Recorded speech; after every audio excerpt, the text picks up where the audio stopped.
अध्याय 511 Frost spider. अनुवादक endless fantasy, अनुवाद संपादक एंडलेस फैंटेसी अनुवाद। शीम्यू की नजर केंद्रित हो गई और उसके पीछे लगे अग्नि पंख कुछ बार हिले, जिससे उसका पूरा शरीर ऊपर तैरने लगा। उसने जल्दी से हवा में लपटों की एक रेखा खींची और उसे बर्फ की दीवार की ओर बढ़ा दिया।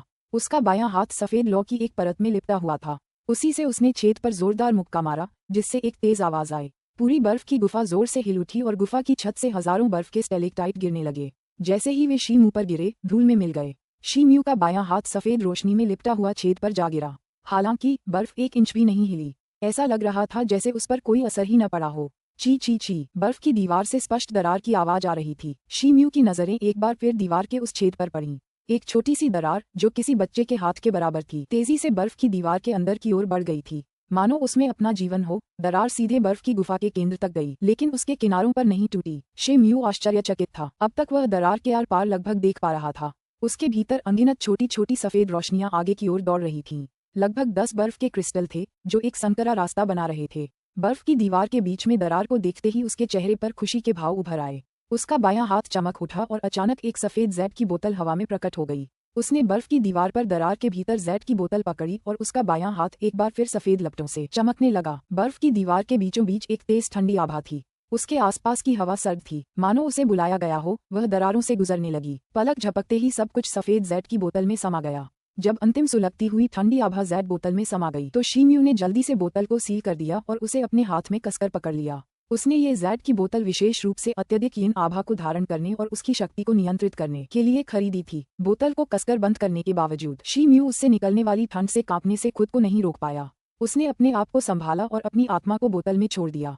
हालांकि जैसे ही उसकी आत्मिक चेतना ने प्रवेश किया, एक ठंडी सांस ने उसकी इंद्रियों पर आक्रमण कर दिया। यह इतनी ठंडी थी कि उसकी आत्मिक चेतना ने उसके चारों ओर एक बड़ी बर्फ की परत बना दी, जिससे उसकी गति धीमी हो गई। सुनहरी रोशनी अचानक तेज हो गई और उसका बायां हाथ फिर से एक हल्के से धधकते रंग से चमक उठा। अदृश्य शक्ति का एक घेरा लहराकर खुल गया, जिससे उसकी ठंडी सांसें रुक गईं। उसके मन की नीरसता भी फीकी पड़ गई। शीम्यू ने आह भरी और अपनी आत्मिक अनुभूति से खोजबीन जारी रखी, लेकिन थोड़ी देर बाद उसके चेहरे से मूल खुशी गायब हो गई। उन्होंने महसूस किया कि उनके द्वारा एकत्रित किए गए सुलगते स्वभाव के कारण इसमें निहित शीतल वातावरण बहुत जटिल था। हालांकि यह मानक के अनुरूप ही नहीं था, फिर भी यह चरम यीन आभा का उत्पाद था, जो उपयोग योग्य तो था, लेकिन एक निश्चित सीमा तक ही। चरम यीन क्यूई की यह मात्रा दूसरी बारी की जरूरतों को पूरा करने में सक्षम नहीं हो सकती है। शीम्यू थोड़ा निराश हुआ, पर थोड़ी देर बाद शांत हो गया। आखिरकार कुछ न मिलने से तो यही बेहतर था। आखिरकार वह खाली हाथ तो नहीं लौटेगा। मौजूदा बाजार में इसकी कीमत काफी ज्यादा होगी। सफाई करने के बाद उन्होंने अन्य योजनाओं के लिए वहां से निकलकर किंगलान लौटने का निर्णय लिया। शीम्यू की पीठ के पीछे पंख फड़फड़ाने लगे और वह आगे बढ़ता रहा। शीम्यू को बर्फ की दीवार देखकर झटका लगा, जो 100 फीट ऊंची थी। अब तक वह पूरी तरह ढह चुकी थी और अंदर एक और खुली जगह दिखाई दे रही थी। उसी समय खाली स्थान से एक मजबूत आध्यात्मिक उतार चढ़ाव भी फैल गया था। ये सच नहीं है, मुझे मत बताओ। जैसे ही शीम्यू के दिल में एक अप्रत्याशित आशंका का भाव जगा, एक जोरदार धमाका सुनाई दिया। जमीन पर जमी बर्फ फटने और टूटने लगी और आसपास के इलाके में बिखरने लगी। शिमू इसे रोकने में असमर्थ रहा और कई विशाल बर्फ के टुकड़ों और टुकड़ों से टकरा गया। यद्यपि इस स्तर के प्रभाव से उसे कोई नुकसान नहीं पहुंचा, फिर भी वह कुछ कदम पीछे हट गया। क्या चल रहा है? अचानक बर्फ की दीवार के अंदर से एक सफेद रोशनी निकली और शीम्यू की छाती में धंस गई। उसकी गति बिजली के कर्ज जैसी थी। शीम्यू अपने पंखों का उपयोग करते हुए तेजी से किनारे की ओर भागा। वाह, उसका खून दौड़ गया। हालांकि शीम्यू की प्रतिक्रियाएं बेहद तेज थीं, फिर भी वह बर्फ के टुकड़ों से पूरी तरह बच नहीं पाया। जैसे ही उसने चकमा दिया, एक सफेद रोशनी उसके कंधों से होकर गुजरी और खून बहने लगा। कयामत! सफेद रोशनी ने अपनी गति नहीं खोई। वह सीधे दीवार के छेद के अंदर जा गिरी, जिससे एक ठंडी आभा फैल गई। शीम्यू के कंधों पर लगे घाव पर सफेद बर्फ की एक मोटी परत जम गई। जैसे जैसे सुन्नपन अंदर तक पहुंचने लगा, ये तेजी से आसपास के हिस्से में फैलती गई। वह गुस्से से कराह उठा, क्योंकि उसका शरीर सुनहरी रोशनी से चमकने लगा था। उसकी त्वचा की सतह पर सुनहरे शल्क उभरने लगे, जिससे टोटेम का रूपांतरण पल भर में पूरा हो गया। उसी समय उसके कंधे पर सफेद रोशनी की एक परत उभर आई, जिसने सफेद बर्फ के फैलाव को रोक दिया। इससे पहले कि शीम्यू सांस ले पाता, जमीन हिल गई। बर्फ की दीवार के अंदर से सफेद रोशनी की एक किरण निकली और शीम्यू पर पूरी ताकत से पड़ी। सफेद रोशनी में कई सफेद बर्फ के टुकड़े थे, जो अपने आसपास की हवा को ठंडा बना रहे थे। शीम्यू का चेहरा उतर गया। सुनहरी रोशनी में उसकी आंखें चमक उठीं और उसकी बाहें जोर से सामने रखे स्टील के डंडे को पकड़े हुए थीं। वह डंडे के सामने झूल रहा था और एक टेढ़ी मेढ़ी परछाई आगे की ओर गुंथी हुई थी। क्यूब्स के गिरने की आवाज के साथ घनी सफेद रोशनी हवा में चारों ओर बिखर गई। वह स्वर्ग में 18 छड़ियों के 1000 प्रहार की कला का प्रदर्शन कर रहा था। वैसे इच्छाधारी स्टील का डंडा वास्तव में उच्च गुणवत्ता का तो नहीं था, लेकिन उसकी शक्ति उनमें से सर्वश्रेष्ठ के बराबर थी। हालांकि सफेद बर्फ के टुकड़े तेजी से और जोर से गिर रहे थे, डंडा उनका प्रतिरोध करने में सक्षम था। अगर शी म्यू किसी सामान्य निम्न श्रेणी के स्पिरिट हथियार से अपना बचाव कर रहा होता तो वह गंभीर रूप से घायल हो जाता और हथियार को भी भारी नुकसान पहुंचता। उसने हाथ हिलाकर आखिरी हिमखंड को भी रोक दिया। उसकी आंखों की चमक और बाहों के एक झटके से उसके हाथ में पकड़ी छड़ी काली रोशनी में चमक उठी, जिसने नजरों को चीर दिया। काली रोशनी में वह मनचाहा स्टील का डंडा लंबा और बड़ा होता गया और 10 फीट से भी ज्यादा लंबे एक काले विशाल डंडे में बदल गया। शी म्यू के हाथ के जोरदार प्रहार से उस जगह पर एक तेज आवाज गूंज उठी जहां से सफेद रोशनी निकली थी। काबूम! ये ध्वनि इतनी तीव्र थी कि इससे पृथ्वी तब तक हिलती रही जब तक कि बर्फ के अनगिनत टुकड़े जमीन पर नहीं गिर पड़े। चुप! आकाश में बर्फ के साथ मिश्रित एक सफेद छाया शी म्यू के बगल में गिर रही थी। शी म्यू ने उसे खोखली नजरों से देखा और उसका चेहरा थोड़ा बदल गया। उसने हाथ हिलाया और अपनी इच्छा पूरी करने वाला स्टील का डंडा आगे बढ़ाया, जो उसने अपने सामने रख लिया। सफेद परछाई एक विशाल हिममकड़ी थी, जिसका व्यास कुछ फीट था। ये बर्फ की मूर्ति जितनी सुंदर थी और आसपास के वातावरण के रंग से बिल्कुल मिलती जुलती थी। अगर इसे छिपाया जाता तो यह आसानी से छिप जाती। उसके 8 मोटे पैर जमीन पर फिसल रहे थे और जबड़े उभरे हुए थे। उसके सिर के ऊपर की कई आंखों से बर्फीली रोशनी निकल रही थी। बर्फ मकड़ी ने स्वयं को एक धुंधली सफेद धुंध के चारों ओर लपेट लिया, जिससे एक अत्यंत शक्तिशाली बर्फीला वातावरण उत्पन्न हो गया। स्वर्ग श्रेणी का जानवर! शी म्यू बुदबुदाया। उसकी पुतलियां डर के मारे सिकुड़ गईं। उसने सोचा भी नहीं था कि इतना शक्तिशाली प्राणी यहाँ मौजूद होगा। उसका मन विचारों से भर गया। उसके पास 2 ही विकल्प बचे थे, या तो उस जानवर को मार डाले जिससे उसकी जान जाने की ज्यादा संभावना थी, या फिर भागकर अपनी जान बचा ले। आखिरकार वह यहाँ सिर्फ चरमयीन आभा इकट्ठा करने आया था, जानवरों को मारने नहीं। इसके अलावा इस माहौल में वह थोड़ा असहज था, लेकिन फ्रॉस्ट स्पाइडर अपने तत्व में था। जैसे ही शी म्यू गहरी सोच में डूबा, फ्रॉस्ट स्पाइडर कुछ असहनीय हो गया। 8 मोटे पैर अचानक एक सफेद रोशनी में टकराए और जोर से शी म्यू की ओर झपटे। शी म्यू की आंखें चमक उठीं और इच्छाधारी स्टील के डंडे को बड़ा करते हुए वह तेजी से नीचे खिसका और हिम मकड़ी के पैरों को काट डाला। अचानक मकड़ी ने अपना मुंह चौड़ा किया और उसकी ओर सफेद तरल थूक दिया। शी म्यू ने खुद को संभाला और स्टील की छड़ी को सिकोड़ लिया। अपने पंखों को जोर से फड़फड़ाते हुए वह तेजी से किनारे की ओर खिसक गया। स्वूश! सफेद तरल उसके शरीर से लिपट गया और कुछ ही दूरी पर उड़ गया। अचानक वह आसपास के क्षेत्र की ओर फैल गया और एक विशाल पारदर्शी मकड़ी के जाले में बदल गया। गुफा का पिछला हिस्सा और उसका प्रवेश द्वार बंद हो गया। जैसे ही उसका शरीर गिरा, शी म्यू ने अपनी भौहें सिकोड़ लीं। बर्फ की मकड़ी उसके सामने उतरी और पल भर में घूमकर शी म्यू का सामना करने लगी। हालांकि वह तुरंत उसकी ओर नहीं दौड़ी। इसके बजाय उसकी आंखें चमक उठीं और उसके खुले मुंह से सफेद धुंध फैल गई। जल्द ही यह धुंध गुफा के चारों ओर फैल गई। अच्छा नहीं है। जैसे ही वह सफेद धुंध के संपर्क में आया, उसने अपने शरीर में एक तीव्र ठंड महसूस की, जिसे आंतरिक क्यूई द्वारा रोका या गर्म नहीं किया जा सका। वह चिल्लाया, उसका शरीर लाल हो गया और उसके शरीर से एक जलन सी निकलने लगी। अचानक उसके चारों ओर की सफेद ठंडी धुंध छट गई। शी म्यू का शरीर लाल हो गया जब वह उड़कर हवा में आया और बर्फीली मकड़ी की ओर झपटा। उसी समय उसकी इच्छाधारी स्टील की छड़ी तुरंत कई गुना बड़ी हो गई। हवा में अर्धवृत्त बनाते हुए वह हवा के प्रवाह के साथ ऊपर की ओर उठी और फ्रॉस्ट स्पाइडर की ओर नीचे की ओर बढ़ी। अजूर फाल्कन तकनीक। जैसे ही इच्छाधारी स्टील का डंडा बाहर आया, एक भयानक दबाव की सीटी बजी और एक शून्य बन गया। ये शून्य इतना गहरा था कि नंगी आंखों से भी लहरें दिखाई दे रही थीं। ठंड मकड़ी को अपरिहार्य क्षण से बचते हुए देखकर एक अजीब दृश्य दिखाई दिया। उसके शरीर पर सफेद रोशनी ऐसे चमक रही थी जैसे बर्फ के नीचे गिरता हुआ साफ पानी हो। टकराना। इच्छाधारी स्टील की छड़ी उस जगह पर लगी जहां हिम मकड़ी स्थित थी। कठोर और जमी हुई गुफा की जमीन पर एक बड़ा गड्ढा बन गया। पूरी गुफा के कंपन के नीचे बर्फ का पत्थर बर्फ के टुकड़ों से ढक गया। फ्रॉस्ट स्पाइडर को जरा भी चोट नहीं आई।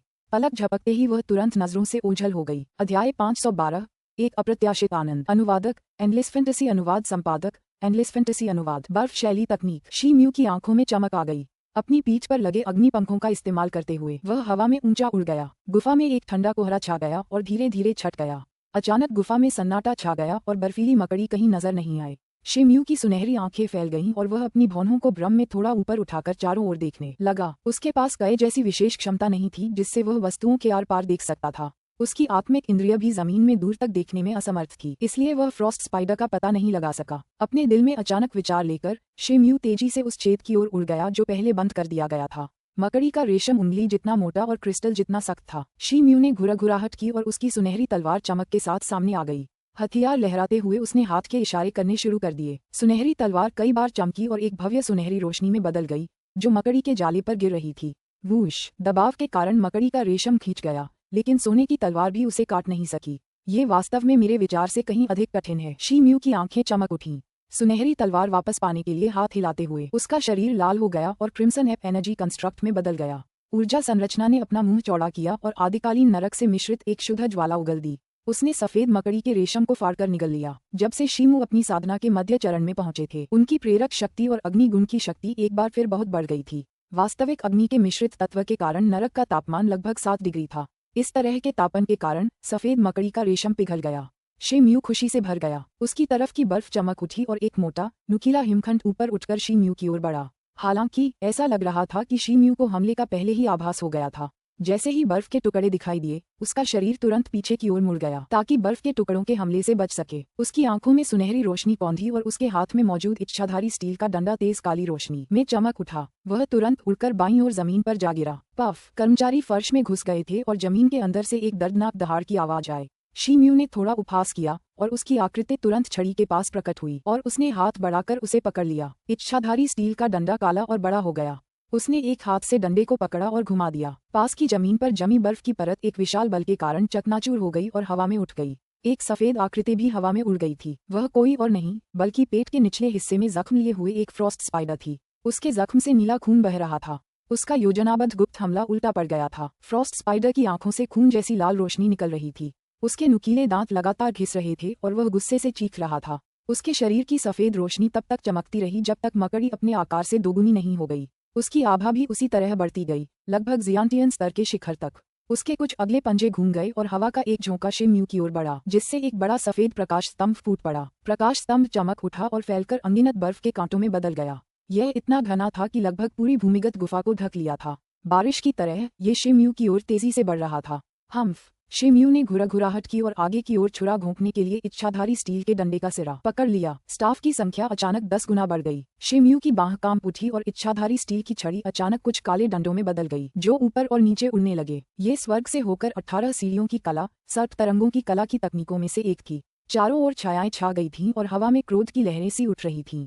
बर्फ के टुकड़े प्रचंड वायु तरंगों द्वारा निगल लिए गए तथा बर्फ के टुकड़े के छींटे पड़ने से टूट गए। एक ही वार से मकड़ी का हिमखंड हमला टूट गया। विशाल हिम मकड़ी को झटका लगा और उसकी लालिमा थोड़ी फीकी पड़ गई। वह अचानक वहीं रुक गया और अगले ही क्षण वह जमीन की ओर उड़ गया। ऐसा प्रतीत हुआ जैसे वह पुनः बर्फ तोड़ने का प्रयास कर रहा हो। तुम्हें क्या लगता है तुम कहाँ जा रहे हो? शिमू कहीं से भी छाया से प्रकट हो गया और उसने विशाल हिम मकड़ी का रास्ता रोक दिया। अपने ज्वलंत पंखों के साथ ऊपर मंडराते हुए शिमू पूरी ताकत से जानवर पर टूट पड़ा। एजियो फाल्कन तकनीक! शिमू चिल्लाया। उसके हाथ में चमकती काली छड़ी थी जो सीधे स्लाइडर की खोपड़ी पर जा गिरी।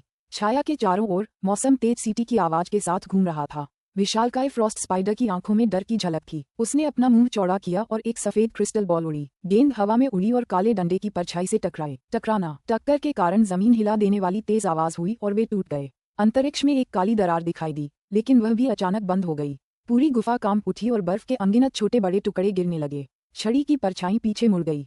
सफेद क्रिस्टल बॉल तब तक हिली जब तक वह गिरकर टूट नहीं गई। जानवर की जान पर बनाई और विशालकाय मकड़ी धीमी आवाज में कराह उठी। उसने मुंह खोला और सांस लेते हुए सब कुछ अपने अंदर खींच लिया। सफेद क्रिस्टल बॉल तेजी से पीछे की ओर उड़ी और सिकुड़कर विशाल हिम मकड़ी के मुंह में जा गिरी। सुई जैसी एक पतली परछाई चमकी। सफेद क्रिस्टल बॉल के साथ वह उड़कर फ्रॉस्ट स्पाइडर के मुंह में जा गिरी। अपनी अत्यधिक गति के कारण मकड़ी को पता ही नहीं चला कि क्या हो रहा है। एक छाया की तरह शिमू अब विशाल जानवर के सामने प्रकट हो गया था। फ्रॉस्ट स्पाइडर की दोनों आंखें लाल हो गईं। उसके अगले पंजे ऊपर उठे हुए थे, मानो 2 चाकू शिमू पर वार कर रहे हों। शिमू ने सिर हिलाया और व्यंग किया। उसने अपने हाथ रगड़े और चिल्लाया, विस्तार करो। हिम मकड़ी का शरीर अचानक जम गया और उसके अगले पंजे शिमू के सिर के ऊपर से कुछ फीट की दूरी पर रुक गए। हिम मकड़ी का निचला पेट 2 दिशाओं में उभरा हुआ था, मानो उसका शरीर फैला हुआ हो। वह प्राणी दर्द से दहाड़ा और उसका विशाल शरीर पीड़ा से कराहते हुए जमीन पर गिर पड़ा। वूश! उसके पेट का उभार हर पल बढ़ता ही जा रहा था। आखिरकार उसके पेट में 2 बड़े छेद हो गए और एक बड़ी काली छड़ी के 2 सिरे बाहर निकल आए।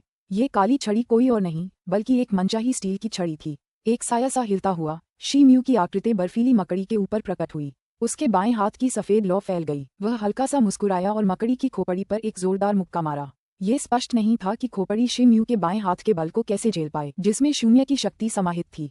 खोपड़ी टूट गई और उसमें से नीला रस छलक आया। उसका शरीर थोड़ा कांपा, फिर हिलना बंद हो गया। हफ! शिमू ने राहत की सांस ली और अपनी बाईं मुट्ठी वापस खींच ली। उसके एक हाथ के झटके से वह इच्छाधारी स्टील का डंडा फ्रॉस्ट स्पाइडर के शरीर से निकलकर उसके हाथ में वापस आ गया। उसकी ओर वापस उड़ते हुए वह सिकुड़कर एक उंगली के आकार का रह गया। उसके हाथ में एक लाल लौ प्रकट हुई, जिसने इच्छाधारी स्टील के डंडे पर लगे खून के धब्बों को जला दिया। अपने हाथ में काले डंडे को देखकर उसके चेहरे पर खुशी झलक रही थी। इच्छाधारी स्टील के डंडे की आकार परिवर्तन क्षमता को अनंत शक्ति कहा जा सकता है। परिस्थिति के अनुसार इसके विविध उपयोग सचमुच जादुई थे। शिम्यू को यह इच्छाधारी स्टील का स्टाफ हर पल अधिक पसंद आ रहा था। जब उसने अपना हाथ घुमाया और लाठी को सुरक्षित रखने के लिए रख लिया तो वह तेजी से विशालकाय हिम मकड़ी के शरीर के पास गया। मकड़ी एक ऐसा जानवर था जो अपने जियांटियन स्तर तक पहुंच गया था। इसे एक खजाना कहा जा सकता है, खासकर इसकी जियांटियन स्तर की दानव गोली। वह आगे बढ़ा और सोने की तलवार निकालकर मकड़ी के सारे पैर सावधानी से काट दिए। ये पैर बेहद मजबूत थे, इसलिए इन्हें शोधन के लिए उपयुक्त सामग्री बनाया गया। जैसे ही उसने फ्रॉस्ट स्पाइडर के शरीर को चीरा, उसे एक खटखट की आवाज सुनाई दी। यह एक सफेद क्रिस्टल का मनका था। गौर से देखने पर उसे एहसास हुआ कि यह उस जीव की दानव गोलियां थीं।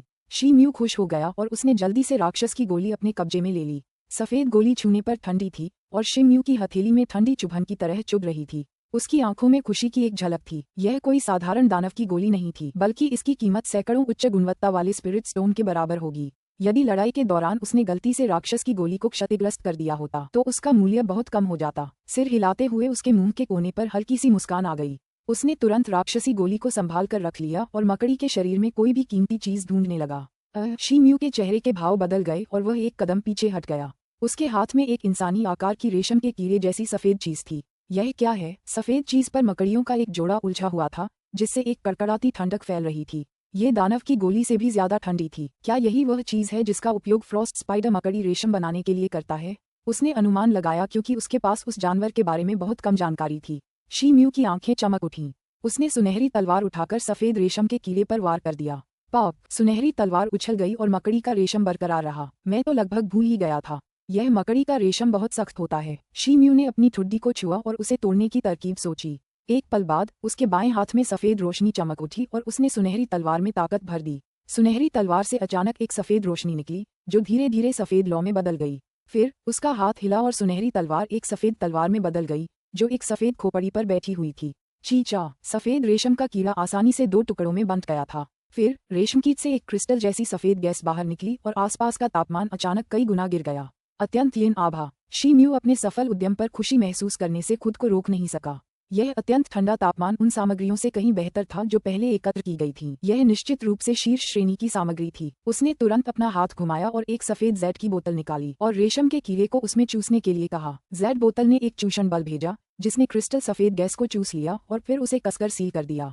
शिम्यू की शुरुआती खुशी अचानक थोड़ी कम हो गई। वह अनजाने में हुए अपने दुख के बारे में सोचने से खुद को रोक नहीं पाया। उसने सिर्फ अपने स्वार्थ के लिए एक फ्रॉस्ट स्पाइडर को मार डाला था। हालांकि अत्यधिक हीन आभा के कारण नौक्रांति रहस्यमय कला के दूसरे चरण की साधना उसके लिए कोई समस्या नहीं होगी। उसे बस एक स्वर्गीय पशु के रक्तसार की आवश्यकता थी। शिम्यू ने जेड की बोतल को देखा और दूसरे हाथ से जमीन पर पड़े रेशम के कीड़ों को उठाकर बोतल में रख लिया। अगले कुछ समय तक वह मकड़ी के शरीर में पदार्थ ढूंढता रहा, लेकिन वहां कुछ भी मूल्यवान नहीं बचा। जैसे ही उसका काम पूरा हुआ, उसने ठंडी मकड़ी के शरीर को दरार में दबा दिया। ऐसा करने के बाद शिम्यू यहीं नहीं रुका। उसने सफेद लपटों की शक्ति का सहारा लिया और अपने सामने लगे मकड़ी के जालों को तोड़कर गुफा से बाहर निकल गया। अध्याय 513। मैं जहां भी जाता हूं, दुश्मन ही दुश्मन है। अनुवादक एंडलेस फैंटेसी अनुवाद संपादक एंडलेस फैंटेसी अनुवाद। जब शिम्यू बर्फ की गुफा से बाहर आया तो उसने पाया कि बाहर बर्फ गिरना बंद हो गई थी। आसमान में सफेद बादल छा गए थे और धुंधली और धुंधली धूप बिखेर रहे थे। वह धूप में वापस खड़ा हो गया और उसे महसूस हुआ कि उसका शरीर थोड़ा गर्म हो गया है। जैसे ही वह हरी पंखों वाली उड़न गाड़ी को रवाना करने के लिए तैयार हो रहा था, बगल से एक जोरदार धमाका हुआ। शिम्यू ने आवाज की ओर देखा। दूर से बर्फ से ढके पहाड़ की सतह ज्वार की लहर की तरह नीचे खिसक रही थी। पहाड़ के आधे रास्ते में एक छेद खुल गया और दो लोग प्रकाश की किरणों की तरह बाहर निकल आए। उनमें से एक ने हरे रंग का एक बड़ा गाउन पहना हुआ था और उसका आधा चेहरा हरे कपड़े से ढका हुआ था। सिर्फ उसकी दो पवित्र आंखें दिखाई दे रही थीं। वह कोई और नहीं बल्कि लू जिंग था। उसके बगल में एक और व्यक्ति खड़ा था। उसने काले रंग का लबादा ओढ़ा हुआ था और उसके चेहरे का बायां हिस्सा काला था, लेकिन दायां हिस्सा सफेद था। उसे देखना बेहद अप्रिय था। दोनों पुरुषों के वस्त्रों पर बर्फ लगी हुई थी, जिससे वे अव्यवस्थित और अस्त व्यस्त दिख रहे थे। उन दोनों ने शिम्यू को देखा और उसकी ओर उड़ चले। ये देखकर शिम्यू ने मन ही मन कहा, मैं जहां भी जाता हूं, दुश्मन ही दुश्मन है, और वह वहीं रुक गया। उनके बीच कम दूरी होने के कारण लू जिंग और उस आदमी को शिम्यू के सामने पहुंचने में बस कुछ ही पल लगे। शिम्यू, तुम यहाँ क्या कर रहे हो? लू जिंग की आंखें ठंडी थीं जब उसने पूछा। मैं क्या कर रहा हूँ और कहाँ जा रहा हूँ, इससे तुम्हारा कोई लेना देना नहीं है, शिम्यू ने फुसफुसाते हुए कहा। वह इस व्यक्ति से कोई वास्ता नहीं रखना चाहता था। लू जिंग ने ये देखा और उसका चेहरा ठंडा पड़ गया। इससे पहले कि वह कुछ कह पाता, उसके बगल में खड़ा बदसूरत आदमी बोल पड़ा। भाई लू, क्या आप इस व्यक्ति को जानते हैं? भाई लियाओ, ये शी म्यू हैं जो पवित्र भूमि में लाए गए नए शिष्यों में से एक हैं। यात्रा के दौरान हमारी कुछ मुलाकातें हुईं। ओह, शिष्यों के एक ही बैच से, क्या संयोग है। बदसूरत आदमी ने शी म्यू की ओर एक बुरे भाव से देखते हुए कहा, मुझे अभी कुछ काम निपटाने हैं, अब मैं विदा लेता हूँ। शी म्यू की भौहें थोड़ी सिकुड़ गईं। उसके हाथ के एक झटके से हरे पंखों वाला उड़ता हुआ रथ उसके पास प्रकट हो गया। उसने अभी अभी फ्रॉस्ट स्पाइडर से लड़ाई की थी और अपनी अच्छी खासी क्यूई और शारीरिक शक्ति खर्च कर दी थी। वह सचमुच किसी और लड़ाई में नहीं फंसना चाहता था। धीरे चलो, बदसूरत आदमी ने अचानक कहा। क्या बात है भाई? शी म्यू की भौहें हल्की चिंता में सिकुड़ गईं जब उसने पूछा। हे, लगता है भाई शी म्यू छिपने में बहुत माहिर है। मैंने आधे महीने से ज्यादा समय तक बर्फ की गुफा में खोजबीन की, पर कुछ नहीं मिला। मजे की बात है कि तुमने उन्हें मुझसे पहले ही ढूंढ लिया, बदसूरत आदमी ने मुस्कुराते हुए कहा। हालांकि उसकी मुस्कान के पीछे कुछ भयावह छिपा था। क्या? लू जिंग चिल्लाया और अविश्वास से शी म्यू को देखा। भाई, तुम क्या कह रहे हो? मुझे कुछ समझ नहीं आ रहा। शी म्यू का दिल बैठ गया और उसे लगा कि कुछ गड़बड़ होने वाली है। मेरे खजाने में कोई ताकत नहीं है, लेकिन जब यिन आभा का पता लगाने की बात आती है तो ये सबसे संवेदनशील होता है, जैसे चरम यिन आभा। भले ही यह किसी भंडारण वलय में छिपा हो, जितनी दूरी पर उतनी ही तेज प्रतिक्रिया होती है। बदसूरत आदमी ने इत्मीनान से कहा और अपना बायां हाथ उठाया। उसके बाएं हाथ के अंगूठे में एक जेड की अंगूठी थी। उस समय वह चटक हरे रंग में चमक रही थी। तो क्या? शी म्यू ने नजर घुमाई और ठंडे स्वर में कहा। लू जिंग चुप था और उसकी नजरें शी म्यू पर टिकी थीं। समय बीतने के साथ वह और अधिक उदास होता जा रहा था। कुछ नहीं भाई, मैं तो बस ये बात करना चाहता था कि क्या हमारे बीच कोई लेन देन हो सकता है। ज्यादा घबराओ मत, बदसूरत आदमी बोला। ओह, कैसा व्यापार? शी म्यू के विचार बदल गए और उसने धीरे से पूछा। हे, भाई शी म्यू, आप यहाँ चरम यिन आभा इकट्ठा करने आए हैं और इसका बाजार मूल्य आसमान छू रहा है। आप इसे साधना संसाधनों के बदले में बेचने का अवसर क्यों नहीं लेते? शी म्यू ने शब्द सुने और कुछ नहीं कहा। सच कहूँ तो भाई शी म्यू, इस समय आपके पास चरम यिन आभा होने के कारण आप बहुत भाग्यशाली हैं। अगर आप इसे बेच भी देते हैं तो इसके बदले में आप जिन संसाधनों का इस्तेमाल करेंगे वे कुछ समय तक ही आपका साथ देंगे, उसके बाद वे खत्म हो जाएंगे। हो सकता है कि अगली बार आप इतने भाग्यशाली न हों। बेहतर होगा कि आप चरम यिन आभा मुझे बेच दें। एक भाई होने के नाते मैं आपके साथ कभी भी आपके हक से कम व्यवहार नहीं करूंगा। अगर भविष्य में आपको पवित्र भूमि में कुछ भी मिले तो आप निसंकोच मेरे पास आ सकते हैं। शी म्यू, आपके सामने जो व्यक्ति है वह भाई लियाओ योंग है, जो हुआंग राजवंश क्षेत्र का 33वां रैंक है। किसी के लिए अपनी उपाधि को त्याग कर आपको ऐसा मौका देना, ये दूसरों की पेशकश से बेहतर है। लू जिंग ने शी म्यू के कुछ कहने से पहले ही कहा। बोलते समय उन्होंने अपनी बात स्पष्ट करने के लिए जानबूझकर निष्पक्षता शब्द पर जोर दिया। बदसूरत आदमी लियाओ योंग के चेहरे पर मुस्कान अब और भी गहरी हो गई थी। वह लियू जिंग के शब्दों से साफ तौर पर खुश था। खैर, उसकी मुस्कान देखने में तो अप्रिय थी। शी म्यू का चेहरा भावशून्य था और वह चुप रहा। तो अब क्या? अगर भाई शी म्यू तैयार हों तो मैं आपको अभी 100 उच्च गुणवत्ता वाले स्पिरिट स्टोन दे सकता हूँ। बाकी स्पिरिट स्टोन मैं आपको पवित्र भूमि पर लौटने पर दे दूंगा। आपको कोई नुकसान नहीं होगा। शी म्यू गहरी सोच में डूबे हुए थे। उन्होंने जल्दी से कहा। जैसे ही यह बयान दिया गया, लू जिंग कुछ सोच में पड़ गया। मैं इसे नहीं बेच रहा हूँ, शी म्यू ने कहा। उसने स्वाभाविक रूप से लियाओ योंग की बातों के पीछे छिपे इरादे को समझ लिया। अगर उसने चरम यिन आभा को दोबारा बेचने से इनकार कर दिया तो वह किंगलान में एक अच्छा और शांतिपूर्ण जीवन नहीं जी पाएगा। दूसरे आदमी के पास चरम यिन आभा को पहचानने वाला एक खजाना था। अगर उसे घटिया यिन आभा दी जाती तो वह संतुष्ट नहीं होता।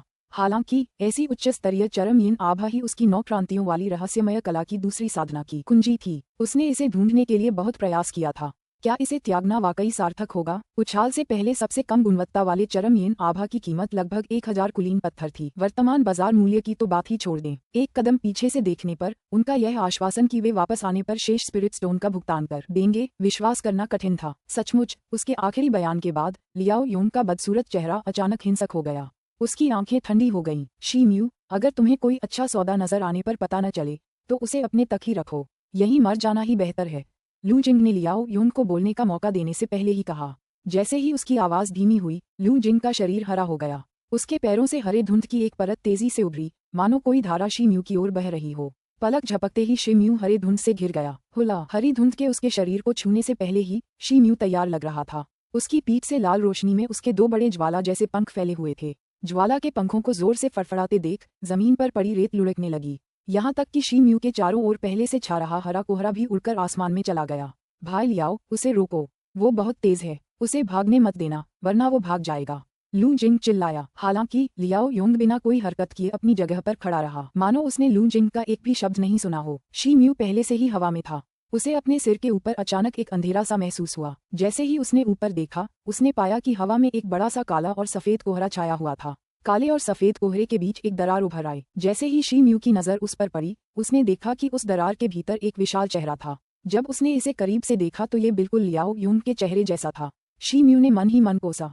हालांकि उसने अपने ज्वाला पंखों को धुंध से बचने के लिए उकसाया, पर तब तक बहुत देर हो चुकी थी। काले और सफेद चेहरे में एक बड़ा मुंह था और उसके भीतर से गड़गड़ाहट की आवाज आ रही थी। आकाश क्षण भर के लिए चमक उठा जब विशाल मुख से काली और सफेद बिजली चमककर शी म्यू की ओर बढ़ी। बिजली के आधे बोल्ट आधे सफेद और आधे काले थे। हर एक का आकार एक छोटी भुजा जितना था, जिससे एक अजीब और शक्तिशाली माहौल बन रहा था।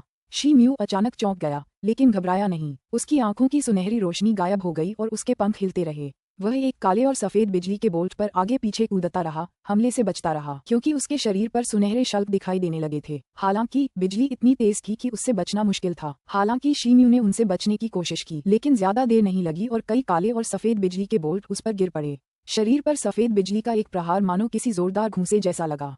इससे उसके सुनहरे शल्कों की सतह फट गई, उसकी त्वचा नंगी हो गई और उसके शरीर से खून बहने लगा। काली बिजली के प्रहार में हल्की सी ठंडी ऊर्जा थी जो सीधे शरीर में प्रवेश कर सकती थी, जिससे उसकी आत्मिक इंद्रिय को झटका लग सकता था। दूसरी ओर लू जिंग ने इस अवसर का उपयोग अपने हाथों और उंगलियों को एक दूसरे के करीब रखते हुए मंत्र बुदबुदाने के लिए किया। ये देखकर जमीन से चिपका घना हरा कोहरा अचानक आसमान में लहरा उठा, मानो उसमें कोई जान आ गई हो। काली और सफेद बिजली के बाहर वह एक बेलनाकार कोहरे की दीवार बनाने लगा। बिजली चारों ओर चमक रही थी और जहरीले कोहरे ने चारों तरफ से रास्ता रोक दिया था। शी म्यू मुश्किल में फंस गया था। जैसे ही हालात उसके पक्ष में जाने लगे, उसने तुरंत अपने मुंह से टूथपिक के आकार की एक छोटी सी काली छड़ी थूक दी। जैसे ही उसने उसे पकड़ा, उसका आकार बढ़ता गया। 2 बिजली के बोल्टों से बचने के बाद शी म्यू ने दोनों हाथों से काली छड़ी पकड़ ली और घूम गया।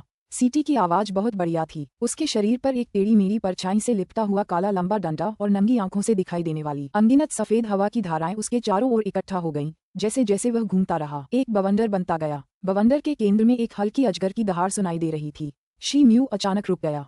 उसने अपना हाथ पीछे खींच लिया और एक हाथ से इच्छाधारी स्टील की छड़ी को सीधे आसमान की ओर उठा लिया। छिपा हुआ ड्रैगन बवंडर ये स्वर्ग से होकर 18 सीढ़ियों की तकनीकों में से एक थी। धमाका, गर्जनापूर्ण ध्वनि और शी म्यू को केंद्र में रखकर एक चक्र का हिंसक कंपन आसपास के क्षेत्र में फैल गया। शी म्यू को घेरने वाली असंख्य सफेद हवा की धाराओं को देखकर ये तुरंत पागल सफेद ड्रैगन की एक अनंत संख्या में बदल गया, जो हिंसक रूप से सभी दिशाओं में भाग गया। पागल अजगर ने उनके चारों ओर काली और सफेद बिजली चमका दी। अचानक बिजली की रोशनी चमक उठी और गायब हो गई। आसमान के ऊपर काला सफेद चेहरा चमक रहा था और बड़ा मुंह फैल रहा था। पहले से भी ज्यादा काली सफेद बिजली चमक रही थी। जब लगा कि अब बहुत देर हो चुकी है, काली और सफेद बिजली के दूसरे दौर के गिरने के ठीक बाद शी म्यू के पीछे की ज्वाला के पंख जोर से टकराए और उसका पूरा शरीर उस लंबे काले डंडे से चिपक गया।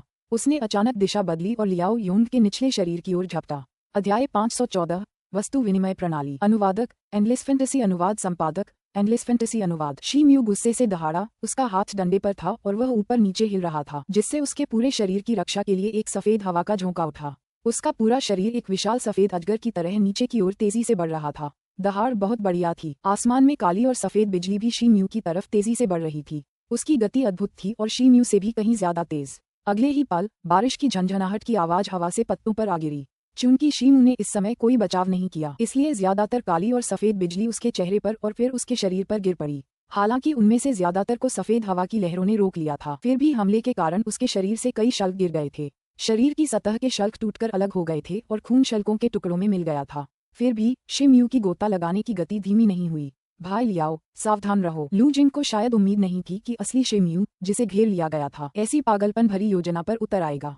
उसके चेहरे पर अचानक से एक अजीब सा भाव आ गया था। हालांकि उसे लगा कि अब तक शी म्यू मर चुका होगा। उसे भागने से रोकने के लिए उसने हरे जहरीले कोहरे को काली सफेद गड़गड़ाहट और बिजली के बीच में रोककर उसे बेलनाकार आकार में घेर लिया। उसका इरादा शी म्यू को भागने के लिए पानी में कूदने से रोकना था। आसमान के ऊपर काले और सफेद धुंध के चेहरे पर भय का भाव दिखाई दे रहा था। उसकी हुंकार भरते ही वह काला सफेद चेहरा पलक झपकते ही ढह गया और हवा में गिरती काली सफेद बिजली भी अचानक थम गई। उसी समय लियाओ योंग, जो वहीं खड़ा था, तुरंत जाग गया। तुम मर गए, मैं तुम्हें आसानी से मरने नहीं दूंगा। क्रोध में आह भरते हुए उसने एक जोरदार थप्पड़ अपने हाथ में लिया और एक जादू का मंत्र बुदबुदाने लगा। अब शी म्यू ने ये देखा। उसकी आंखें चमक उठीं और उसने गोता लगाना बंद कर दिया। उसी समय उसकी बाईं बांह के ऊपर अचानक सफेद ज्वाला भड़क उठी। पीछे के 2 ज्वाला पंखों की शक्ति अचानक बढ़ गई, क्योंकि कुछ सफेद ज्वालाएं उसके ज्वाला पंखों की आग में मिल गई थीं। उसके पंख भयंकर और उत्तेजित थे। दूर से उसका पूरा शरीर आग के गोले जैसा लग रहा था। आवाज इतनी तेज थी कि उसने अवरुद्ध हरे कोहरे में एक छेद कर दिया और उसे प्रकाश की तेज धारा में बदल दिया। इस अचानक परिवर्तन के कारण सफेद लपटों की शक्ति के साथ ज्वाला पंख की गति इतनी अद्भुत थी कि लियाओ योंग और लू जिंग कोई प्रतिक्रिया नहीं दे सके। पलक झपकते ही शी म्यू अब लगभग आकाश में गायब हो गया था। भले ही वे उसका पीछा करना चाहते हों, लेकिन तब तक बहुत देर हो चुकी थी। आधे महीने बाद शी म्यू किंगलैंड की पवित्र भूमि पर लौट आया। उसने किसी भी सेवक को भयभीत नहीं किया और पहाड़ों में गुफा निवास पर लौट आया। गुफा निवास में प्रवेश करने से पहले कई कहीं से प्रकट हुआ और सीधे शी म्यू के कंधे पर गिर पड़ा और जोर से शिकायत करने लगा। शी म्यू, तुम इस दौरान कहाँ चले गए और मुझे यहाँ अकेला छोड़ दिया? मैं खर्चे के सिलसिले में बाहर गया हुआ था, मुझे जल्दी थी, इसलिए तुम्हें साथ लाने का समय नहीं मिला। शी म्यू मुस्कुराया और अपने घर के कमरे में चला गया। जैसे ही दरवाजा बंद हुआ, उसका चेहरा थोड़ा पीला पड़ गया और वह कई बार खांसने लगा। शी म्यू, क्या तुम्हें चोट लगी है? कई ने कहा, ये जानलेवा नहीं है, मैं ठीक हूँ। शी म्यू ने बात टालने के लिए हाथ हिलाया। लू जिंग और बाकियों से लड़ाई में उसके शरीर को बहुत तकलीफ हुई थी।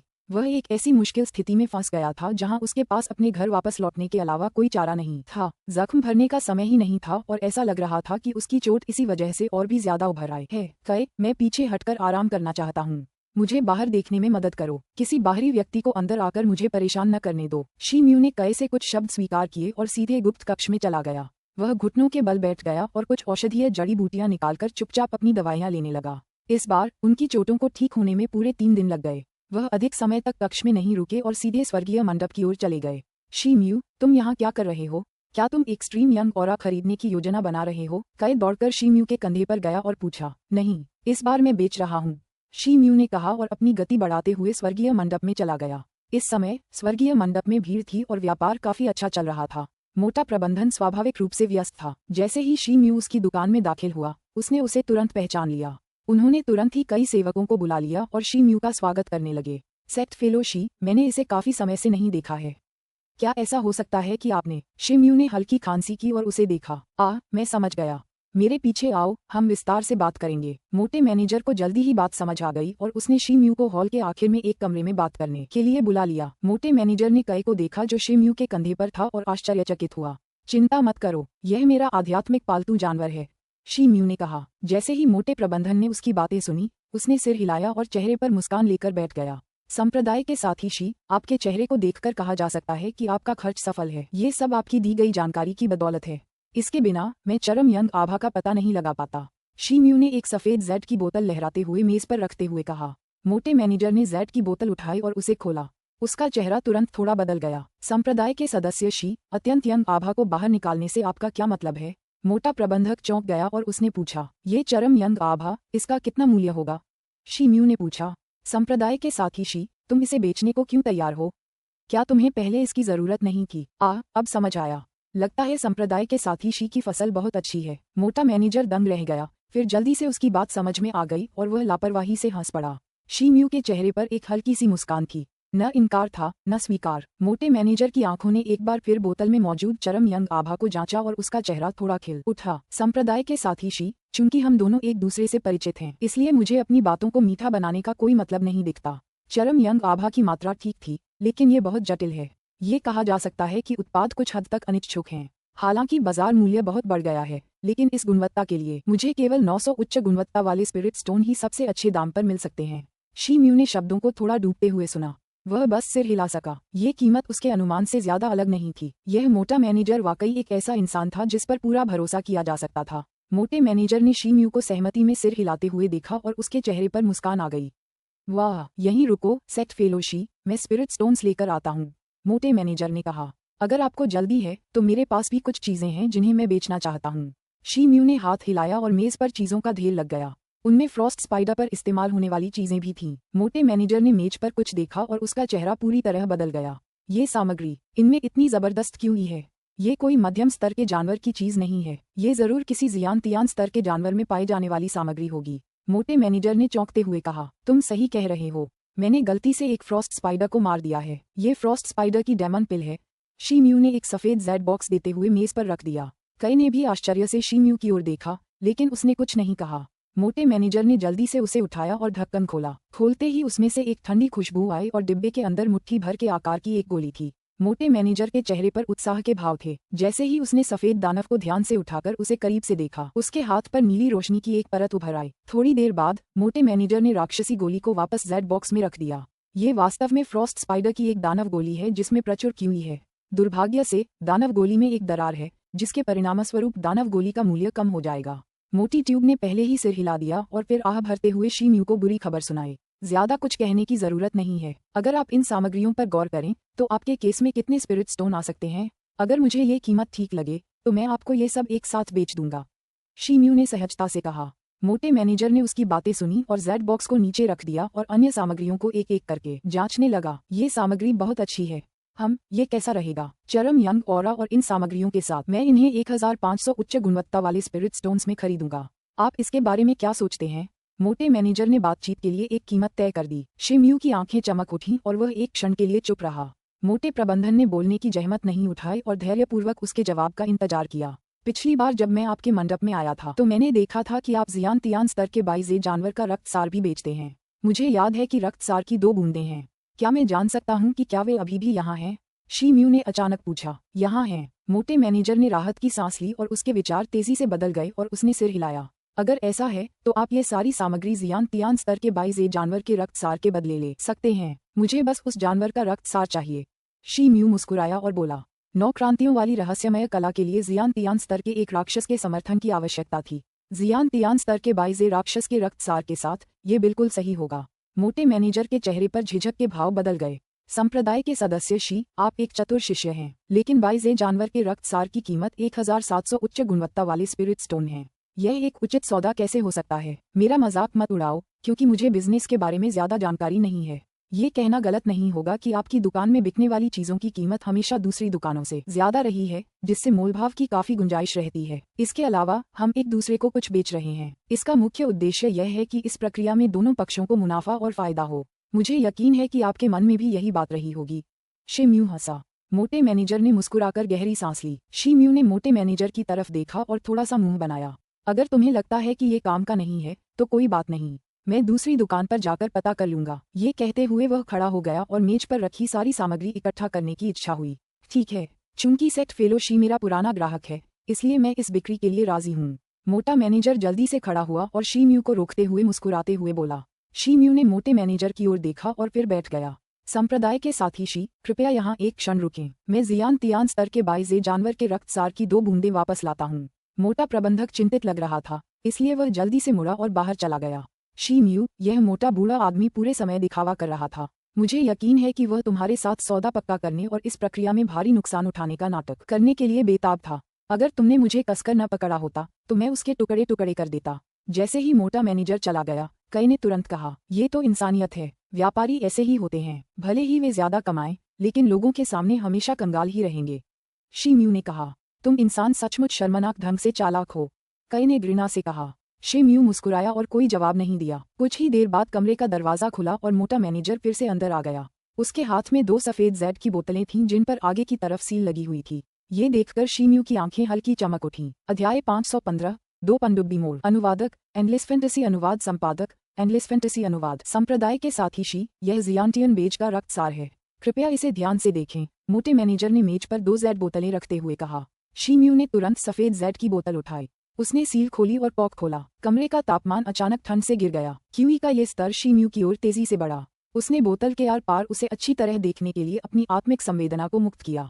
जेड की बोतल में नीले तरल की एक छोटी सी बूंद थी जो बेहद शुद्ध लग रही थी। उसमें जरा भी अशुद्धता नहीं थी। बर्फीले मकड़ी के ऊपर से भी तेज ठंडक का एहसास हो रहा था। शीम्यू ने संतोष से सिर हिलाया। हालांकि नीले द्रव की क्यूई सफेद नीले बंदर के रक्त सार जितनी ज्यादा नहीं थी, फिर भी उसकी शुद्धता उससे कहीं ज्यादा थी जो उसने पहले कभी देखी थी। रक्त सार की एक बूंद ही काफी होगी। उसने जेड की बोतल को सीलबंद किया और दूसरी बोतल उठाई। बोतल देखते ही उसकी आंखों में संतुष्टि के भाव थे। इसमें कोई समस्या नहीं है, शीम्यू ने बोतलें रखने के लिए हाथ हिलाते हुए कहा। मैनेजर हंसा और मेज पर रखी सारी चीजें समेटने के लिए अपनी आस्तीनें हिलाईं।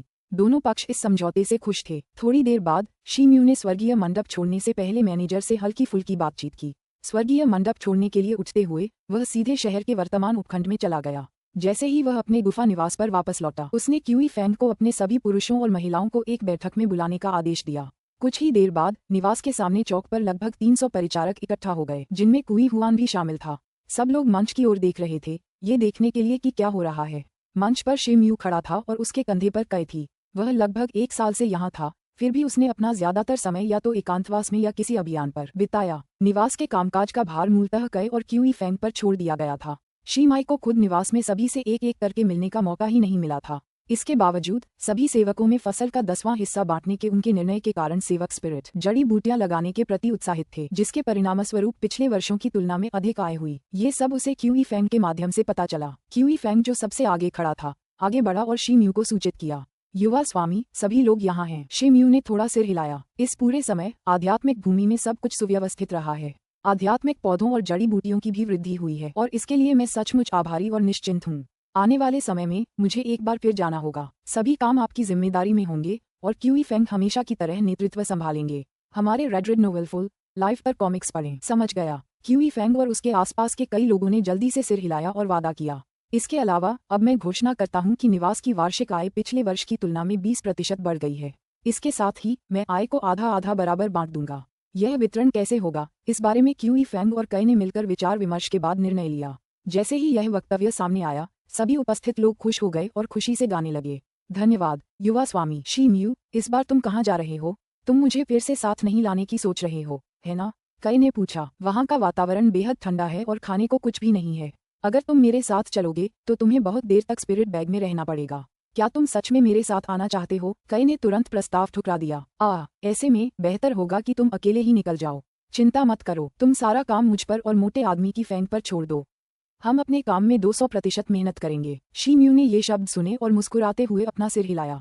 किंगलान शहर के उत्तरी क्षेत्र में आधे महीने के बाद शिम्यू को एक बर्फ की गुफा मिली जिसमें यिन ऊर्जा की उच्च सांद्रता थी। शिम्यू एक लबादा पहने हुए एक छोटी सी पहाड़ी पर खड़ा था।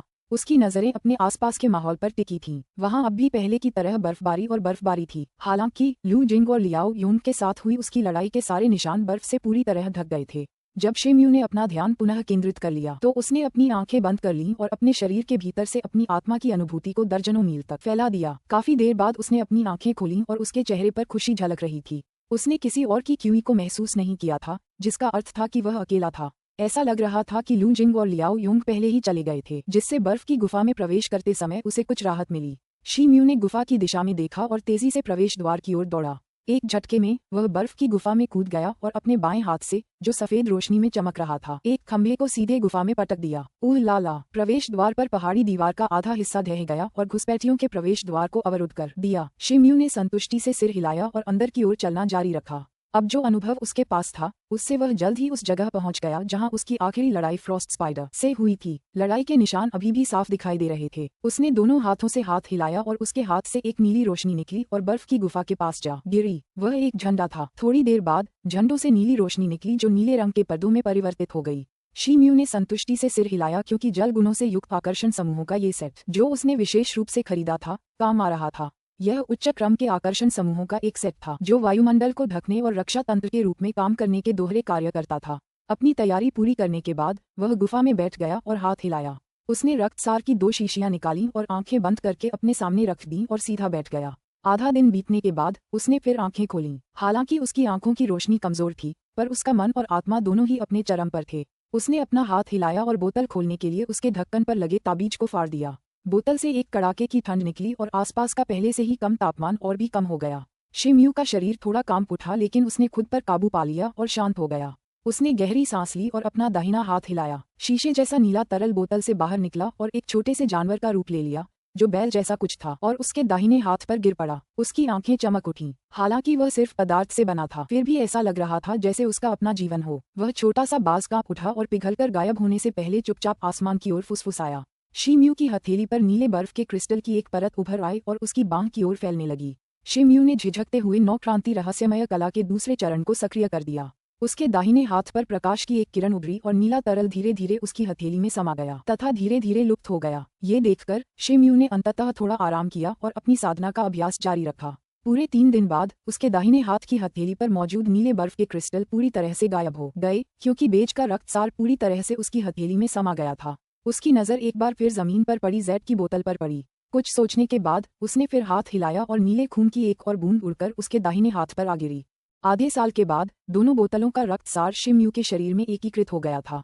उस समय शिम्यू के दाहिने हाथ से एक नीली रोशनी निकली जिसमें एक अजीब जानवर की धुंधली छवि दिखाई दे रही थी। इस जानवर के बाल नीले थे और इसका आकार एल्क जैसा था। इसके सिर पर मूंगे जैसा लाल सींग और पीठ पर चौड़े पंखों का एक जोड़ा था जिससे ये बहुत मजबूत दिखता था। शिम्यू की बाह पर पड़ी नीली रोशनी गायब हो गई। उसने अपना हाथ पलटा और एक सफेद जैड की बोतल निकाली जिसमें फ्रॉस्ट स्पाइडर से निकली सुलगती गैस रखी थी। उसने एक गहरी सांस ली और सुलगती हुई गैस बोतल से बाहर निकली जो धीरे धीरे उसके दाहिने हाथ के चारों ओर घूमती हुई निकल गई। शिम्यू का दाहिना हाथ सफेद बर्फ की परत में जम गया था और उसका शरीर जोर जोर से कांप रहा था। दर्द उसके चेहरे पर साफ दिखाई दे रहा था। चरम यीन बर्फ की शक्ति बेज रक्त से कहीं अधिक थी। अगर उसका दाहिना हाथ पहले से ही बेज के रक्त सार से एकीकृत होता तो उसकी ठंड के प्रति प्रतिरोधक क्षमता बहुत बढ़ जाती। अभी उसका दाहिना हाथ मरने की हद तक जम रहा था। 2 बेज रक्त सार के संयोजन के बाद भी उसकी बाह पर दर्द अभी भी असहनीय था। शिम्यू ने अपने दांत भींच लिए और चुपचाप अपने दर्द को दबाने के लिए एक मंत्र चलाया। थोड़ी देर बाद दर्द थोड़ा कम हो गया। उन्होंने अपनी आंखें बंद कर लीं और चुपचाप एक बार फिर 9 क्रांतियों वाली रहस्यमय कला के दूसरे चरण में चले गए। एक क्षण बाद उसके दाहिने हाथ से एक हल्की काली चमक निकली और चरम यंग की सफेद बर्फ धीरे धीरे काली रोशनी में समाहित होने लगी। शिम्यू को थोड़ा आश्चर्य हुआ जब उसे यह एहसास हुआ कि वह अब 9 क्रांतियों की रहस्यमय कला के दूसरे चरण में था। समय बीतता गया और दिन रात में बदल गया और आज फिर वही दिन है। पलक झपकते ही 5 साल बीत गए। शिम्यू गुफा में बिना किसी हलचल के पालथी मारे बैठा था। उसके शरीर पर बर्फ की एक मोटी परत जम चुकी थी, मानो बर्फ की मूर्ति बन गई हो। किंगलान की पवित्र भूमि में शिम्यू की भूमि पर स्थित एक औषधि क्षेत्र में 2 जियांटियन योद्धा घास की देखभाल कर रहे थे। युवा स्वामी को गए हुए लगभग 5 साल हो गए हैं। अब वे कब वापस आएंगे? हरे रंग के लबादे में एक युवक ने शिम्यू के कक्ष की ओर देखते हुए सोचा। तुम्हें कैसे पता कि वह वापस आएगा? वे किंगलान शिष्य भले ही भव्य दिखते हों, लेकिन वे हमेशा मौत के कगार पर रहते हैं। वे अपने कार्यों और मिशनों के दौरान कभी भी नष्ट हो सकते हैं। हर साल अनगिनत बुलंद आत्मा ज्योतियां बुझ जाती हैं। ये कहना गलत नहीं होगा कि उनकी स्थिति हम सेवकों से भी बदतर है और वे कम दीर्घायु हैं। एक अधेड़ उम्र के व्यक्ति ने कहा। सच है, लेकिन युवा मास्टर शिम्यू ने हमारे साथ बहुत अच्छा व्यवहार किया है। मुझे उम्मीद है कि उनके साथ कुछ बुरा नहीं होगा। अधेड़ उम्र के व्यक्ति ने उसकी बातें सुनी और थोड़ा सा सिर हिलाया। वैसे तो युवा स्वामी का आत्मिक प्राणी इन दिनों दिखाई नहीं दे रहा है। कहा जाता है कि वह ध्यान करने के लिए अपने कक्ष में जा रहा था। क्या ये सच है? हरे कपड़े पहने युवक ने उत्सुकता से पूछा। मुझे इस बारे में निश्चित नहीं है, लेकिन मैंने भी कुछ समय से आत्मिक प्राणी को नहीं देखा है। युवक की आंखें ऐसे हिलीं मानो वह फिर कुछ कहने ही वाला हो। तभी दूर से एक सफेद रोशनी का स्तंभ उठा और उसके चारों ओर एक विशाल दबाव फैल गया। चिकित्सा क्षेत्र के कई कर्मचारी अचंभित होकर उस प्रकाश स्तंभ को घूरने लगे। 1/4 घंटे के बाद स्तंभ धीरे धीरे विलुप्त हो गया। अगर मुझे ठीक से याद है तो कुई हुआन वहीं गई थी। अगर यह कोई संकेत है तो वह जरूर किसी नए मुकाम पर पहुंच गई होगी, अधेड़ उम्र के आदमी ने कहा। उसकी आवाज गिरने से पहले उसी दिशा से सफेद रोशनी उड़ी। कुछ ही सांसों में वह आकृति जमीन पर उतरी और कुई हुआन की आकृति प्रकट हुई। महिला कुई हुआन। दोनों ने एक दूसरे की ओर देखा और जल्दी से कुई हुआन का सम्मानपूर्वक अभिवादन किया। औपचारिकता की कोई जरूरत नहीं है, फिर भी मुझे आपसे एक जरूरी बात पूछनी है। युवा स्वामी इस समय कहाँ हैं? कुई हुआन ने पूछा। युवा मालिक कई साल पहले ये कहकर घर से चले गए थे कि उन्हें कोई जरूरी काम निपटाना है। दुख की बात है कि वे लगभग 5 साल से वापस नहीं लौटे हैं। अधेड़ उम्र के व्यक्ति ने तुरंत जवाब दिया। क्या? युवा स्वामी को गए 5 साल हो गए? कुई हुआन ने अविश्वास से कहा। अध्याय 516, आने वाले 10 वर्ष। अनुवादक एंडलेस फैंटेसी अनुवाद संपादक एंडलेस फैंटेसी अनुवाद। ठीक है, मैं समझ गई, लेन कुई हुआन ने जाने से पहले दोनों पुरुषों से धीरे से कहा। सुबह की रोशनी में उसका चेहरा कुछ अस्त व्यस्त सा लग रहा था। वह शुरू में शिम्यू से किंगलान के अगले आम चुनाव के बारे में बात करना चाहती थी। उसे उम्मीद नहीं थी कि वह अनुपस्थित रहेगा, साथ ही वह कुछ चिंतित भी थी। शुरुआत में शिम्यू ने उसे 10 साल तक सुरक्षित रखने का वादा किया था और अब 5 साल बाद वह आखिरकार असली दुनिया में आ गई थी। उसे उम्मीद थी कि कुछ नहीं होगा, वरना उसकी मेहनत बेकार हो जाएगी। आखिरकार अगर झाओ शेनली आ भी जाए तो शिम्यू उसका साथ देने और उसकी रक्षा करने के लिए मौजूद नहीं था। कुई हुआन के चेहरे पर एक धुंधली सी अभिव्यक्ति उभरी। वह तुरंत पलटी और अपने कमरे की ओर भागी। एक जोरदार धमाके के साथ दरवाजा उसके पीछे कसकर बंद हो गया। प्रकाश की एक श्रृंखला प्रकाशित हो गई और अब उसका आश्रय स्थल ढक गया। शिम्यू की आध्यात्मिक भूमि, अग्निगुण वाला फव्वारा जहां वह स्थित था, कई के शरीर से निकलने वाली लाल रोशनी के साथ मिलकर लाल रोशनी का एक स्वरूप निर्मित हुआ। लपटें एक साथ इकट्ठी हो गईं और प्रकाश में विलीन हो गईं। धिक्कार है उस शिम्यू पर जो मुझे यहाँ अकेला छोड़ गया। मैं इतना ऊब गया हूँ कि इस खाली समय का उपयोग ध्यान करने में करूँ। कई बुदबुदाया और अग्निगुण वाले फव्वारे से प्रज्वलित लपटों को निगल गया। समय पलक झपकते ही उड़ गया और वर्ष बीत गए। किंगलान शहर के उत्तरी भाग में शिम्यू के आश्रय स्थल की बर्फ की गुफा के प्रवेश द्वार पर ढही हुई पहाड़ी दीवार अब मोटी बर्फ से ढक चुकी थी। ऐसा लग रहा था जैसे वहां बहुत समय से कोई नहीं गया था। तभी एक जोरदार धमाके के साथ पूरा पहाड़ अचानक कांप उठा और प्रवेश द्वार पर लगी चट्टान उड़ गई। वह आसपास के इलाके की ओर उछली और पास की एक पहाड़ी दीवार से टकरा गई। दूर से बारिश की हल्की हल्की बूंदों जैसी आवाज आ रही थी। अंततः बर्फ में दबी गुफा का प्रवेश द्वार प्रकट हो गया। बर्फ की गुफा से एक युवक की आकृति निकली। वह कोई और नहीं बल्कि शी म्यू था। उसके कपड़े अस्त व्यस्त थे और ठोड़ी पर बाल नहीं थे, लेकिन उसकी आंखें बहुत चमकदार थीं। उसने धीरे से अपना दाहिना हाथ उठाया और वह हल्का सफेद दिखाई दिया। जैसे ही उसने अपनी बांह पर थोड़ा बल लगाया, उस पर धुंधली काली रोशनी की एक परत उभर आई, जिससे आसपास का तापमान तेजी से गिर गया। इधर उधर उड़ते बर्फ के टुकड़े अचानक जम गए, लेकिन अपना आकार बरकरार रखा। सफेद बर्फ बारिश की तरह जमीन पर गिरी और बाहर एक परत बन गई। ऐसी शक्ति देखकर कोई भी आश्चर्यचकित हो जाएगा। शी म्यू ने आह भरी और बाहर निकल गया। उसके दाहिने हाथ पर काली रोशनी एक स्तंभ के रूप में निकली जो कई 100 फीट ऊंचे तलवार के आकार के पहाड़ से टकराए। पूरे क्षेत्र में एक धीमी सी आवाज गूंज उठी। पहाड़ की सतह चमक उठी और तुरंत बर्फ के क्रिस्टल की एक मोटी परत से ढक गई। चोटी पर कई गहरी दरारें दिखाई दीं और पूरे पहाड़ पर फैल गईं। शी म्यू ने अपना दाहिना हाथ हिलाया और काली रोशनी गायब हो गई। उसने तलवार के आकार की पर्वत चोटी को देखा और उसकी आंखों में संतुष्टि की चमक आ गई। 8 वर्षों के एकांतवास, चरम यौन सामग्री के साथ प्रशिक्षण तथा बेज रक्तसार को एकीकृत करने के बाद उन्होंने अंततः 9 क्रांति रहस्यमय कला के दूसरे चरण में महारत हासिल कर ली थी। 9 रहस्यमय क्रांतियों का दूसरा चरण चरम यौन शक्ति थी। अब जब यह अपने चरम पर थी और अपनी बाईं भुजा की ऊर्जा के साथ मिलकर शी म्यू की शक्ति अब पतली बर्फ के 1 दर्जन मील के दायरे तक पहुंच सकती थी। वास्तविक क्यूई शी म्यू के भीतर प्रवाहित हुई और उसकी भौहें थोड़ी सिकुड़ गईं क्योंकि लाल प्रकाश की एक परत ने उसके पूरे शरीर को ढक लिया। यद्यपि उन्होंने 9 क्रांति रहस्यमय कला के दूसरे चरण को सफलतापूर्वक सीख लिया था, फिर भी उनकी साधना में उतना सुधार नहीं हुआ जितना उन्होंने सोचा था।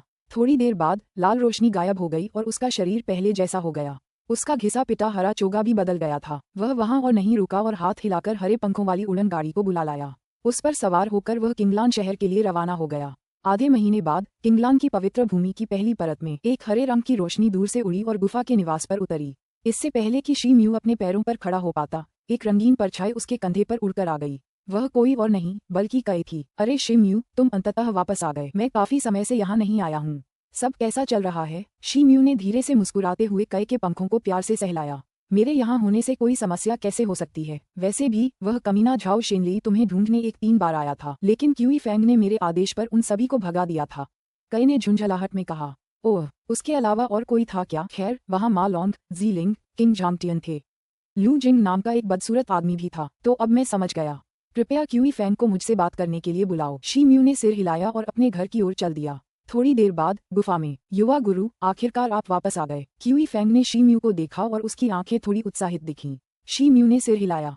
वह मुड़ा और एक आकृति उसके पास आई। वह कोई और नहीं बल्कि कुई हुआन थी। युवा स्वामी, मैं आपकी सेवा में हूँ। कुई हुआन शी म्यू की ओर गया और उन्हें आदरपूर्वक प्रणाम किया। कोई बड़ी बात नहीं, आप भी अपने रिट्रीट में हैं। यह आश्चर्यजनक है कि इतने कम समय में ही आप अपने मध्य स्तर तक पहुंच गए हैं। प्रभावशाली, शी म्यू ने कहा। ये सब उस माहौल की बदौलत है जो युवा गुरु ने मुझे दिया था।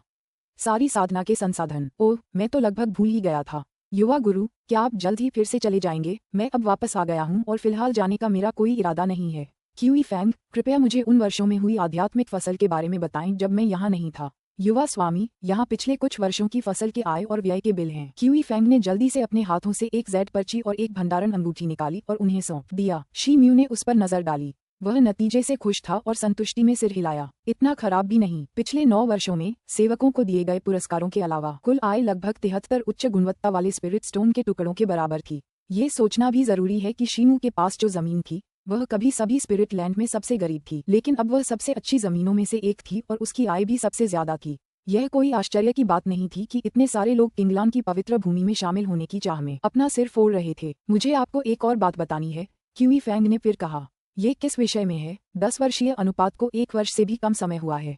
यदि युवा गुरु इस चैंपियनशिप में भाग नहीं लेते हैं तो आप पवित्र भूमि के शिष्य होने की योग्यता खो देंगे और आपको छोड़ने के लिए मजबूर होना पड़ेगा। नियमों के अनुसार भाग लेने के लिए किसी को 10 वर्षों में 10 कार्य पूरे करने की आवश्यकताएं पूरी करनी होंगी। युवा गुरु को कार्य करने के लिए कन्वेंशन मंडप में जाना होगा। चूंकि युवा गुरु ने किसी भी प्रतियोगिता में भाग नहीं लिया है, इसलिए उन्होंने युवा गुरु से भाग लेने का आग्रह करने के लिए कुछ लोगों को निवास पर भेजा। हाँ, मुझे इसकी जानकारी है। मैं इसीलिए वापस आया हूँ। मैं इस तरह के छोटे मोटे मामलों को खुद ही संभाल सकता हूँ। अगर कोई समस्या नहीं बची है तो तुम्हें अभी के लिए बर्खास्त किया जा सकता है। शी म्यू ने मुस्कुराते हुए कहा। क्यूई फैंग ने अपनी भावनाओं को शांत किया और सिर हिलाकर पीछे मुड़ा और चला गया। कुई हुआन, क्या बात है?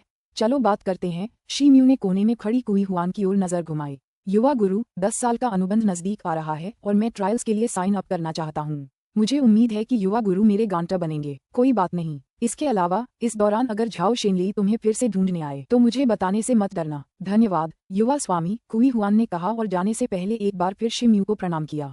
शी म्यू दूर की ओर देखते हुए खड़ा था। उसके चेहरे पर कुछ बेचैनी सी थी। समझ नहीं आ रहा था कि उसके मन में क्या चल रहा है। अरे शी म्यू, बस 1 साल से भी कम समय बचा है। क्या तुम्हें सच में यकीन है कि तुम 10 मार्शल मिशन पूरे कर पाओगे? मैंने सुना है कि ये काम आसान नहीं होते, कई ने कहा। क्यों, क्या तुम्हें मुझ पर जरा भी भरोसा नहीं है? अरे मुझे तुम पर पूरा भरोसा है। बात बस इतनी है कि तुम इतने लंबे समय से, लगभग 8 साल से, गायब हो गए हो। तुम पहले क्यों नहीं आ सकते थे? मैं तुम्हें इस मामले के बारे में जल्द ही बताऊंगा। शी म्यू मुस्कुराया और बोला। वह तुरंत घर से निकलकर जुवानलिंग टावर की ओर चल पड़ा। आधे घंटे बाद पवित्र भूमि के कन्वेंशन मंडप में वह पहली बार यहाँ आए थे। पारंपरिक मंडप एक बहुत बड़ा महल था जिसके अंदर बहुत जगह थी। हॉल में ज्यादा सजावट नहीं थी, केवल एक मंदिर था जिसके दोनों ओर नीले पत्थर के स्तंभ थे जिन पर कुछ सुंदर नक्काशी थी जो एक प्रभावशाली दृश्य बना रही थी। मुख्य हॉल के बीचों बीच एक विशाल हरे पत्थर की दीवार थी। ऊपर से रोशनी पड़ते ही शब्दों की छोटी छोटी पंक्तियां दिखाई देती थीं। हर पंक्ति किसी न किसी काम या मिशन का प्रतिनिधित्व करती थी। यह जैड पारंपरिक मंडप की कार्यसूची थी। उस समय पवित्र भूमि में हरे वस्त्र पहने दर्जनों शिष्य मौजूद थे। कार्यसूची को देखते हुए वे सभी समूहों में आपस में चर्चा कर रहे थे कि वे कौन से कार्य करना पसंद करेंगे। छाती पर हरे पत्ते वाले सदियों पुराने शिष्य के अलावा 2 हरे पत्तों वाले कई सहस्राब्दी शिष्य भी थे। वे सभी अकेले दिख रहे थे। हरे पत्थर की दीवार के पास एक पत्थर का चबूतरा था। किंगलान के उपयाजक अंदर आंखें आधी बंद किए बैठे थे, मानो आराम कर रहे हों। शी म्यू भी पत्थर की दीवार के नीचे चला गया और ऊपर देखा। पत्थर की दीवार पर लिखा पाठ टिमटिमा रहा था।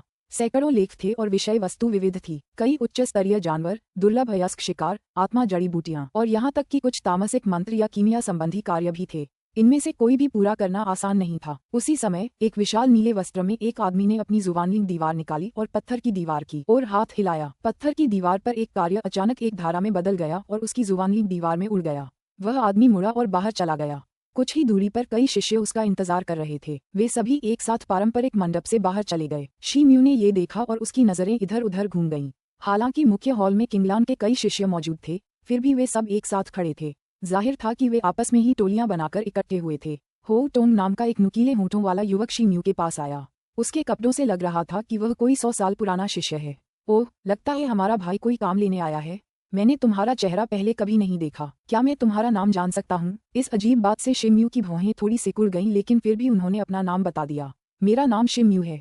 शी म्यू, आपसे मिलकर मुझे बहुत खुशी हुई। हो टोंग ने आह भरी और मुस्कुराया। उसकी आंखें खुशी से शी म्यू पर ऊपरी शिष्य के निशान पर टिक गईं। आपका यहाँ क्या काम है? शी म्यू ने पूछा। अरे भाई साहब, लगता है आप कोई काम लेने आए हैं। हालांकि आप एक उच्च शिष्य हैं, फिर भी पारंपरिक मंडप द्वारा दिए गए काम पूरे करना आसान नहीं है। सिर्फ ताकत ही काफी नहीं है। क्या आप हमारे समूह में शामिल होने का कोई रास्ता निकाल सकते हैं? मदद और टीम वर्क से हम कम समय में काम पूरा कर पाएंगे। उसके पीछे कुछ ही दूरी पर कुछ लोग खड़े थे। उनकी नजरें शी म्यू और हो टोंग पर टिकी थीं। भाई शी म्यू, एक तीखी महिला की आवाज गूंजी और हरे वस्त्र पहने कुछ लड़कियां तुरंत वहां आ गईं। अध्याय 517, एक आदमी का मिशन। अनुवादक, एंडलेस फैंटेसी अनुवाद संपादक, एंडलेस फैंटेसी अनुवाद। शी म्यू ने अपना नाम पुकारा और ऊपर देखा। जाने पहचाने चेहरों को देखकर वह चौंक गया। वो तो बहन माँ निकली। मैंने उन्हें बहुत दिनों से नहीं देखा था। वह महिला कोई और नहीं बल्कि माँ लॉन्ग थी। उसने चमकती आंखों से शी म्यू को देखा। उसके गाल हल्के लाल थे, मानो वो शर्मा रही हो। बहन माँ, क्या आप दोनों परिचित हैं? हो टोंग ने अजीब भाव और सिकुड़ी हुई भौहों से माँ लॉन्ग को देखा। कुछ देर बाद वह थोड़ा ढीला पड़ा और हंस पड़ा। माँ लॉन्ग ने कहा, खैर, मैं भाई शी म्यू से ट्रायल्स के दौरान मिला था। हाँ, अब तो बहुत अच्छा है क्योंकि सब एक दूसरे को जानते हैं। भाई शी म्यू, हमारे साथ शामिल होने के बारे में क्या ख्याल है? हो टोंग ने हंसते हुए पूछा। भाई शी म्यू, हमारी टीम को अभी अभी 10 जुवानलिंग पॉइंट्स के लिए दानव कौवा राजा का शिकार करने का काम सौंपा गया है। टीम को पूरा करने के लिए हमें अभी एक और व्यक्ति की जरूरत है। काम पूरा होने पर हम इनाम को बराबर बराबर बांट लेंगे। माँ लॉन्ग ने शी म्यू की ओर देखा और उत्सुकता से चाहती थी कि वह उसकी टीम में शामिल हो जाए। आपके प्रस्ताव के लिए शुक्रिया, लेकिन मैं अकेले काम करता हूँ। मुझे अपने काम खुद ही पूरे करने में मजा आता है। अब मैं चलता हूँ। शी म्यू ने अपना हाथ थोड़ा सा मोड़ा और हरे पत्थर की दीवार की ओर चल पड़ा। शी म्यू की बात सुनकर माँ लॉन्ग थोड़ा चौंक गए। हो टोंग मुस्कुरा रहे थे, लेकिन उनकी मुस्कुराहट के पीछे उनकी आंखों की गहराई में छल का भाव था। टीम के बाकी लोग इस मुस्कान का मतलब समझने की कोशिश कर रहे थे, लेकिन उन्हें पूरा यकीन था कि इसमें कुछ भी अच्छा नहीं है। हालांकि माँ वेई कुछ निराश थीं, लेकिन उन्होंने ज्यादा कुछ नहीं कहा। दूसरी तरफ हो टोंग नाराज थीं। कितना घमंडी मूर्ख है। किंगलान का शिष्य बने उसे 10 साल भी नहीं हुए, अब किसी तेजतर्रार की तरह अकेले ही मिशन पर जाना चाहता है। घिनौना, वह तो मौत की तलाश में है। हो टोंग के पीछे खड़े एक युवक ने ठंडे चेहरे से टिप्पणी की। उसकी आवाज इतनी तेज थी कि आसपास के सभी लोगों ने उसे सुना और अपनी निगाहें शी म्यू की ओर घुमा लीं। शी म्यू ने अपने आसपास की स्थिति पर ध्यान न देते हुए हरे पत्थर की दीवार की ओर बढ़ना जारी रखा। उसने अपनी जुबानलिंग दीवार निकाली और पत्थर की दीवार की ओर हाथ हिलाया। प्रकाश की एक किरण उसकी जुबानलिंग दीवार में उड़ गई। उसका मिशन प्रकट हो गया था। 20 मध्यम स्तरीय राक्षस भेड़ियों का शिकार करो और उनकी राक्षसी गोलियां और सींग वापस लाओ। इनाम 5 जुबानलिंग अंक होंगे। अगर तुम 4 या उससे ज्यादा भेड़ियों को मार पाते हो तो तुम्हें अतिरिक्त जुबानलिंग अंक मिलेंगे। जुबानलिंग दीवार के दूसरी ओर छोटे छोटे अक्षर दिखाई दिए जो राक्षस भेड़ियों के स्थान को दर्शाते थे, जो कि किंगलान के पश्चिमी भाग में था। उस स्थान पर जीवन की कई अन्य विशेषताएं भी अंकित थीं। कई बार देखने के बाद शी म्यू ने अपना जुबानलिंग पॉइंट रखा और कन्वेंशन पवेलियन से बाहर चला गया। बाहर निकलते हुए उसने किनारे खड़े हो तोंग और उसकी टीम की तरफ देखा तक नहीं। कई, जो शी म्यू के कंधे पर बैठा था, ने समूह को देखा और अपनी पीठ को उनकी ओर हिलाया। यह व्यक्ति कौन है? अग्नि प्रकार के राक्षस भेड़ियों का शिकार करने का काम अभी कुछ दिन पहले ही जारी किया गया था। इनाम तो बहुत है, लेकिन अकेले ऐसा काम करना खतरनाक है। तुम सही कह रहे हो। अग्नि गुण वाला राक्षस भेड़िया दुर्लभ उच्च श्रेणी के जानवरों का समूह है। यहाँ तक कि उच्च शिष्य भी सूर्यास्त के समय ज्वालामुखी क्षेत्र में अकेले जाने से डरते हैं। अगर मुझे ठीक से याद है तो मैंने होउ तोंग से सुना था कि यह व्यक्ति किंगलान में नया आया है। उसे मरने का डर तो नहीं है ना? कितना घमंडी लड़का है। पास में खड़े कुछ वृद्ध शिष्यों ने पीछे से शी म्यू की ओर इशारा करते हुए व्यंग्यात्मक टिप्पणी की। पत्थर की मेज के पीछे लंबी भौहों वाला एक उपयाजक भी इस स्थिति से घबरा गया। उसने शी म्यू की पीठ की ओर देखा, लेकिन तुरंत अपनी आंखें बंद कर लीं। 7-8 दिन बाद किंगलान ज्वालामुखी क्षेत्र के पश्चिमी भाग के पास हरे वस्त्र पहने विशाल ज्वलंत पंखों वाला एक व्यक्ति उड़ता हुआ नीचे आया। वह कोई और नहीं बल्कि शी म्यू था। क्या दृश्य है! कई चिल्लाया, अभी भी शी म्यू के कंधे पर। उनके सामने ज्वालामुखी धूसर लाल धुंध में लिपटा हुआ था। बीच बीच में ज्वालामुखी से लावा फूटता, चारों ओर छलकता और गड़गड़ाहट करता। ये सेरुलियन सी स्टार के लाखों ज्वालामुखियों से भी ज्यादा शानदार था। हम यहाँ नज़ारों का आनंद लेने नहीं आए हैं। हमें जल्दी से उन राक्षसी भेड़ियों को ढूंढना होगा। मैं ये काम जल्द से जल्द पूरा करना चाहता हूँ। शी म्यू सीधे ज्वालामुखी क्षेत्र में उतर गया। शी म्यू, सब मुझ पर छोड़ दो। पिछले कुछ सालों में मैं अपने घर में यूं ही नहीं पड़ा रहा। इतनी ट्रेनिंग के बाद मेरी नज़र पहले से दोगुनी तेज हो गई है, कई ने आत्मविश्वास से कहा। शी म्यू ने ये सुना और उसका चेहरा खुशी से चमक उठा। तो मैं थोड़ी गति बढ़ा दूंगा। जांच वाला हिस्सा तुम्हें सौंप दिया जाएगा, उसने कहा और उसका शरीर चटक लाल हो गया और वह तेजी से आगे बढ़ गया। आधे दिन के बाद इस क्षेत्र की एक लंबी घाटी में आसमान में एक काली किरण उठी और कुछ ही मील के अंदर तापमान तेजी से गिर गया। घाटी के पास जमीन पर पाले की एक परत भी जम गई थी और हवा में हल्की बर्फ लहरा रही थी। पूरी घाटी अब सफेद बर्फ से ढकी हुई थी। बर्फ की परत जितनी गहरी थी उतनी ही मोटी भी। घाटी के तल पर बर्फ की परत जमीन से कुछ फीट पीछे दिखाई दे रही थी। 1 दर्जन से ज्यादा बड़े राक्षस भेड़िए बर्फ में जम गए थे। ये भेड़िए लाल रंग में चमक रहे थे और उनके माथे पर एक विशिष्ट लंबा घुमावदार सींग था। उनकी ची मध्यम स्तर की थी और वे मारने के इरादे से गुर्रा रहे थे। राक्षस भेड़िए, जो पूरी तरह से मोटी बर्फ से ढके नहीं थे, जाल से बाहर निकलने की कोशिश करने लगे, लेकिन बर्फ अपेक्षा से अधिक सख्त थी और वे बिल्कुल भी हिलने में असमर्थ थे। वहां से कुछ ही दूरी पर शी म्यू के दाहिने हाथ से निकलती काली रोशनी धीरे धीरे गायब हो गई। उसका मुंह खुला हुआ था। एक सुनहरी रोशनी चमकी और एक सुनहरी तलवार उड़ी जो अनगिनत किरणों में बदल गई और राक्षस भेड़ियों पर वार करने लगी। सुनहरी तलवार चमक उठी और 1 दर्जन राक्षस भेड़िए हमले में फंस गए। उनके घावों से खून बहने लगा। अरे मेरे शी म्यू, तुम इतने ताकतवर कब से हो गए? बर्फ का वो वार तो कमाल का है। ये कौन सी गुप्त तकनीक है? कई ने हैरानी से पूछा। ओह, यह 9 क्रांतियों की रहस्यमय कला का दूसरा चरण है। चरम यिन आभा की शक्ति। ये तो अद्भुत है। वाह! जब वे बातचीत कर रहे थे, शी म्यू घाटी के नीचे राक्षस भेड़ियों की ओर उड़ गया। उसने बिना समय गंवाए तुरंत उन जानवरों के सींग और राक्षसी गोलियां ले लीं। यह अग्निगुण वाले राक्षसी भेड़ियों का दूसरा चरण था जिसका उसने शिकार किया था। इस बिंदु पर वह पहले ही कार्य की आवश्यकताओं को पार कर चुका था। वह संभवतः अधिक खोज करने के लिए ज्वालामुखी क्षेत्र के दूसरे क्षेत्र की ओर उड़ चला। हालांकि घाटी में बर्फ मजबूत थी, लेकिन आसपास के आसमान की हलचल ने उसे जल्दी ही निगल लिया। आसपास के तापमान में बर्फ की परतें धीरे धीरे पिघलने लगीं। आधे घंटे बाद घाटी अपने मूल स्वरूप में लौट आई। कुछ दिनों बाद शी म्यू कन्वेंशन मंडप में पुनः प्रकट हुआ। वह जल्दी में था और उसके चेहरे पर ऐसा भाव था जैसे वह विचारों में डूबा हुआ हो। ओह, ये तो वही नया आदमी है जिसने अग्निगुण वाले राक्षस भेड़ियों का काम अपने हाथ में लिया था। सोचा नहीं था कि वह इतनी जल्दी वापस आ जाएगा। उसके भूरे चेहरे को तो देखो। उसके लिए ये बहुत मुश्किल रहा होगा, इसलिए वो दूसरा काम बदलने के लिए वापस आया है। वह भाग्यशाली है कि ज्वालामुखी क्षेत्र में उन उग्र भेड़ियों का भोजन बनकर उसने अपनी जान नहीं गंवाई। वही पुराने शिष्य जो उस दिन पहले वहां मौजूद थे मंडप में प्रवेश करते ही शीमाई के बारे में बात करने लगे। भीड़ में होउ तोंग भी मौजूद था। वह भी दूसरों के साथ मिलकर मजाक उड़ा रहा था और उसकी आवाज सबसे ऊंची थी। हालांकि मा लॉन्ग उसके पास या मंडप में कहीं भी दिखाई नहीं दे रहा था।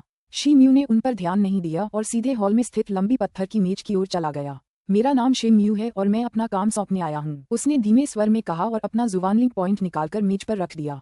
उसी समय उसने हाथ हिलाया और मेज पर लाल रोशनी चमक उठी। अचानक मेज पर कई दानव गोलियां और घुमावदार सींग प्रकट हो गए। पत्थर की मेज के पीछे बैठा उपयाजक वही बूढ़ा आदमी था जिसकी लंबी भौहें थीं। जैसे ही उसकी नजर मेज पर रखी दानव की गोलियों और घुमावदार सींगों पर पड़ी, वह बुरी तरह चौंक गया। हालांकि किसी को दिखाई देने से पहले वह अपनी अभिव्यक्ति को छुपाने में कामयाब रहा। ये वास्तव में अग्नि गुण वाले राक्षसी भेड़ियों की राक्षसी गोली और सींग है। कुल 28 जोड़े हैं, इसलिए मूल इनाम 5 जुबानलिंग अंक होंगे। आपको 2 अंकों का अतिरिक्त इनाम भी दिया जाएगा। अंत में आपको 7 अंक। हॉल में शिम्यू का मजाक उड़ाने वाले लोग दंग रह गए। उन्हें अपनी आंखों पर यकीन नहीं हो रहा था और वे इतने सदमे में थे कि हिल भी नहीं पा रहे थे। हो टोंग बाकियों की तरह अचानक चौंक गया। उसका चेहरा ऐसे लाल हो गया मानो उसके गाल पर जोरदार थप्पड़ पड़ गया हो। कुछ लोग इस खबर पर प्रतिक्रिया देने लगे और आपस में फुसफुसाने लगे। कभी कभी वे शिम्यू की एक झलक पाने के लिए पीछे मुड़ते और फुसफुसाते, इस बार बिना किसी व्यंग्य के। शिम्यू ने लंबी भौहों वाले बूढ़े व्यक्ति से हाथ मिलाया, फिर हरी पत्थर की दीवार की ओर मुड़ा। किंगलान की पवित्र भूमि के आसपास के शिष्यों ने ये देखा और बिना कुछ कहे उसके लिए रास्ता खोल दिया। कई शिम्यू के कंधे पर आत्मसंतुष्ट होकर बैठी थी। शिम्यू बिना किसी भाव के पत्थर की दीवार की ओर चला गया। उसने उसे कुछ बार देखा और अपनी जुबानलिंग दीवार को झटका, जिससे प्रकाश की एक किरण उसमें समा गई, जिससे उसे एक नया काम पूरा करना पड़ा। कार्यभार स्वीकार करने के बाद वह बिल्कुल भी नहीं रुके। वे तुरंत मुड़े और कन्वेंशन मंडप से बाहर चले गए और आंखों से ओझल हो गए। इस व्यक्ति ने न केवल अग्नि दानव गोलियों का मिशन पूरा किया, बल्कि उसने 10 दिनों से भी कम समय में जरूरत से ज्यादा काम पूरा कर लिया। अगर मुझे ठीक से याद है तो ज्वालामुखी तक पहुंचने और वापस आने का सबसे तेज रास्ता भी 7 या 8 दिन का होता है। उसके जैसा नवागंतुक इतना शक्तिशाली कब बन गया, कहना मुश्किल है। कौन जाने वो सचमुच अकेला था या नहीं। हो सकता है उसे किसी और से कुछ अतिरिक्त मदद मिली हो। आइए देखें कि इस बार उन्होंने कौन सा मिशन लिया है। अरे, सफेद बर्फ के फूल तोड़ने का काम है। यह कोई आसान काम नहीं है क्योंकि इसके लिए आपको ब्लू स्नो माउंटेन की बर्फ की गुफा में 100 फीट से भी ज्यादा गहराई तक जाना होगा। वहाँ का माहौल असहनीय है और बर्फ के राक्षसों से भरा हुआ है। मैंने सुना है कि हाल ही में 3 बड़े शिष्य इस काम में बुरी तरह नाकाम रहे। किंगलान के शिष्यों का एक समूह आपस में चर्चा करने लगा। हो टोंग असमंजस में दिख रहा था और शिम्यू के बारे में बुरा भला कहना चाहता था, लेकिन अफसोस की बात है कि वह इतना शर्मिंदा था कि अपनी बात ही नहीं कह पाया और आगे कुछ नहीं बोल पाया। 10 दिन बाद कन्वेंशन मंडप में एक बार फिर एक हरे रंग की आकृति दिखाई दी। वह कोई और नहीं बल्कि शिम्यू थी। अब तक किंगलान के शिष्यों में ये खबर फैल चुकी थी कि वह राक्षस भेड़ियों का काम पूरा कर लेगा। कुछ लोग पहले ही पहचान गए थे कि शिम्यू कौन है और आपस में कानाफूसी करने लगे। जिन्हें कुछ समझ नहीं आया वे इधर उधर पूछने लगे। शिम्यू की पहचान समझकर वे उसे अच्छी तरह देखने की कोशिश करने लगे।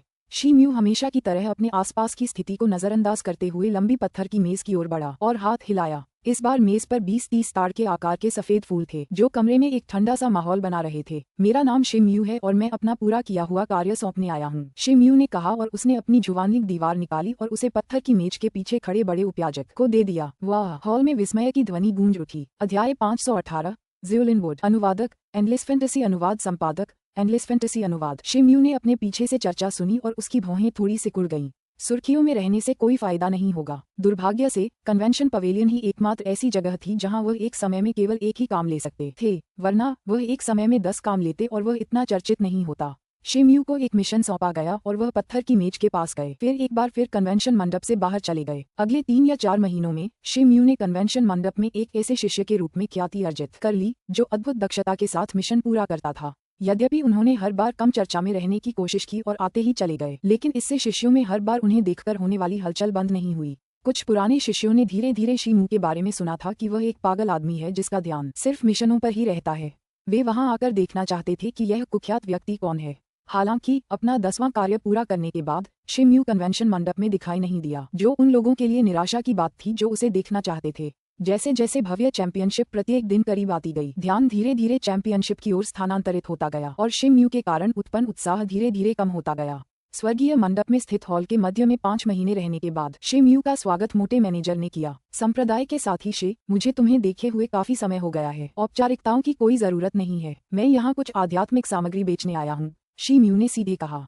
शिम्यू का अनुरोध सुनते ही मैनेजर की आंखें चमक उठीं। शिम्यू के पास छोटी मोटी बातों के लिए वक्त नहीं था। उसने तुरंत मेज पर एक चमकती हरी गोली, एक 4 पत्तों वाली हरी जड़ी बूटी और मुट्ठी भर 3 लाल पत्थर रख दिए। ये कुछ आध्यात्मिक सामग्रियां थीं जो उन्हें पिछले 6 महीनों में मिशन पूरा करने के लिए कन्वेंशन पवेलियन से प्राप्त हुई थीं। बस इतना ही, चलो कीमत पर बात करते हैं, शिम्यू ने कहा। मोटा मैनेजर मेज के पास गया और वस्तुओं को उठाकर एक एक करके ध्यानपूर्वक देखने लगा। ये जानवरों के कवच का एक पूरा सेट है और इसका कोई भी हिस्सा क्षतिग्रस्त नहीं है। इसकी सबसे ज्यादा कीमत 15 उच्च गुणवत्ता वाले स्पिरिट स्टोन है। ये 4 पत्ती वाला ड्रैगन फ्लाई बाहरी दुनिया में दुर्लभ है, लेकिन यहाँ यह एक आम पौधा है, इसलिए इसकी कीमत केवल 5 स्पिरिट स्टोन है। जहाँ तक इस गोली की बात है, ये बाजार में एक दुर्लभ वस्तु है, इसलिए इसकी कीमत 23 उच्च गुणवत्ता वाले स्पिरिट स्टोन के बराबर है। संप्रदाय के सदस्य शे, आपकी क्या राय है? आप जो प्रस्ताव दे रहे हैं उससे मैं सहमत हूँ। बहुत बढ़िया। सेक्ट के सदस्य शी म्यू के साथ व्यापार करना हमेशा ताजगी भरा होता है। मैं अब आपके लिए स्पिरिट स्टोन्स लाने जा रहा हूँ, मैनेजर ने मुस्कुराते हुए कहा। यह अच्छा रहेगा। अरे, मैं पूछना ही भूल गया, जब मैं यहाँ आ रहा था तब शहर में पहले जितने लोग नहीं थे। क्या हो रहा है?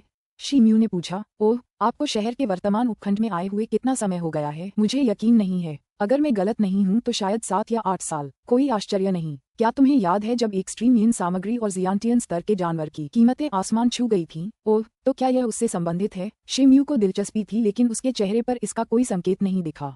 जाहिर है, इससे जुड़ी एक बड़ी बात है। मैंने भी इसके बारे में पूछताछ की है। ऐसा लगता है कि उस साल बुझने वाली मूल आत्मा ज्योति एक प्रतिष्ठित व्यक्ति की थी जिसने किंगलान की पवित्र भूमि में 9 क्रांतियों की रहस्यमय कला में महारत हासिल की थी। माना जाता है कि वह बड़े पूर्वजों के शिष्यों में से एक रहा होगा। 9 क्रांतियों की रहस्यमय कला 3 महान जादुई शक्तियों में से एक है। एक बार सीख लेने पर व्यक्ति असीम रूप से शक्तिशाली हो जाता है। ऐसा कहा जाता है कि अगर इसे अंतिम चरण तक सफलतापूर्वक साधना कर लिया जाए तो जो लोग शुरू में इस तकनीक की साधना कर रहे थे वे नष्ट हो जाएंगे। उनकी सारी शक्ति और हर तकनीक चूस ली जाएगी, जिससे वे कुछ भी नहीं रह जाएंगे। प्रबंधक ने शी म्यू के कान में ऐसे कहा मानो उसे चिंता हो कि कोई सुन न ले। क्या ऐसी कोई चीज है? शी म्यू ने आश्चर्यचकित होने का नाटक किया। हाँ, चूंकि उस व्यक्ति की आत्मा निकल गई थी, इसलिए दूसरों के लिए ये कला सीखने का अवसर खुल गया। इसलिए इससे जुड़ी सामग्रियों की मांग स्वाभाविक रूप से बढ़ रही है। कई 100 साल पुराने और 1000 साल पुराने शिष्य तो और सामग्री इकट्ठा करने के लिए अपने अपने अभियान पर भी निकल पड़े। सचमुच, हालांकि यह तकनीक बेहद शक्तिशाली है, फिर भी इसे सीखने में ज्यादा लोग सक्षम नहीं हैं। क्या उन्हें इस बात का डर नहीं है कि अगर यह उनके काम न आए तो क्या होगा? क्या ये सच है कि बहुत से शिष्य ऐसी तकनीक का अभ्यास कर रहे हैं? शी म्यू ने अपनी पुष्टि को पुष्ट करने के लिए एक बार फिर पूछा। हे, किंगलान की पवित्र भूमि मैग्नम सोलिस के सबसे प्रतिभाशाली शिष्यों वाली जगह है और उनमें से कई बड़े परिवारों से हैं। स्वाभाविक रूप से वे इस महान अवसर को हाथ से जाने नहीं देंगे। कहा जाता है कि कुछ पुराने शिष्य कई सहस्राब्दियों से गुप्त रूप से इस तकनीक का प्रशिक्षण ले रहे हैं। प्रबंधक ने आत्मविश्वास से कहा। ओह, मुझे आपके द्वारा बताई गई अफवाहों के बारे में पता नहीं था। क्या आपके पास कोई सुराग है कि कौन सा शिष्य इस रहस्यमयी तकनीक का अभ्यास कर रहा है? इस बारे में मुझे अभी भी यकीन नहीं है। मैनेजर ने निराशा में अपना सिर हिलाया। स्वर्गीय मंडप हमेशा से ही अच्छी तरह से जानकार रहा है। अगर तुम्हें भी नहीं पता तो मुझे डर है कि किसी और को भी नहीं पता होगा। शी म्यू ने अपनी भंडारण अंगूठी से स्पिरिट स्टोन्स का एक थैला निकालकर उसे देते हुए कहा। इस तकनीक का गुप्त प्रशिक्षण देने वाले सहस्राब्दी शिष्य की सटीक पहचान अज्ञात है। मोटा मैनेजर स्पिरिट स्टोन लेते समय खुश दिख रहा था, लेकिन वह शर्मिंदा था क्योंकि वह शी म्यू को कोई जवाब नहीं दे सका। ये सुनकर शी म्यू कुछ निराश हुआ। ये 100 साल पुराना शिष्य शायद जानता होगा कि वह कौन है। शायद आपको उससे ज्यादा स्पष्ट जवाब मिल जाए, मैनेजर ने अचानक मुड़कर कहा। ये शब्द सुनकर शी म्यू चौंक गया। इतना चौंका कि अनजाने में ही उसने मेज के नीचे अपनी मुट्ठी कस ली। उसने तुरंत खुद को संभाला और शांत हुआ। हालांकि बातचीत शुरू होने के बाद से ही उसका कठोर भाव नहीं बदला। वह कौन है? शी म्यू ने पूछा। सच कहूं तो मैं अकेला नहीं हूं जो इस बारे में जानता है।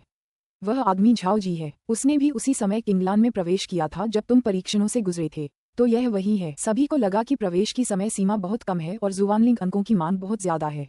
100 साल के शिष्य के लिए 9 क्रांतियों वाली रहस्यमय कला की साधना करना असंभव था। हालांकि किसी ने भी यह उम्मीद नहीं की थी कि झाओ जी जैसी प्रतिभा मौजूद है और वह बाधाओं को पार कर जाएगी। जहां तक मुझे पता है, ये झाओ जी बेहद प्रतिभाशाली है, लेकिन कभी कभी निर्दयी भी हो जाता है। 9 क्रांतियों वाली रहस्यमयी कला की साधना को गुप्त रखना चाहिए था। उसने अब सबको इसके बारे में कैसे बताया? ये भी एक संयोग है। 3 साल पहले जब झाओ जी एक मिशन पर थे तो उनका सामना गलती से एक जियांटियन स्तर के जानवर से हो गया। विकट परिस्थितियों में उन्हें उसे मारने के लिए 9 क्रांति रहस्यमय कला का उपयोग करना पड़ा। इस घटना के परिणामस्वरूप कई वरिष्ठ शिष्यों ने, जो मूल रूप से उस जानवर का पीछा कर रहे थे, उसे देखा। उन्होंने कहा कि उन्होंने 9 क्रांति रहस्यमय कला के पहले चरण को सफलतापूर्वक प्राप्त कर लिया है और वर्तमान में दूसरे चरण की साधना कर रहे हैं। ऐसा प्रतीत होता है कि दूसरे चरण को विकसित करना आसान नहीं है। ओह, तथाकथित शिवलिन वन तो जंगल की हवा में नष्ट हो जाएगा। जब से झाओ जी को 9 क्रांतियों की रहस्यमयी कला का ज्ञान हुआ है, तब से उन पर पवित्र भूमि के अंदर और बाहर से अज्ञात शक्तियों द्वारा हमला किया जा रहा है। हालांकि यह बेहद खतरनाक था, फिर भी वे बार बार बच निकले हैं। शी म्यू के दिल में झाओ जी पर कई बार हमला किया गया था और यह स्पष्ट था कि अनगिनत शिष्य किंगलान के भीतर गुप्त रूप से 9 क्रांति रहस्यमय कला का अभ्यास कर रहे थे। आपका इतना समय लेने के लिए माफी चाहता हूँ।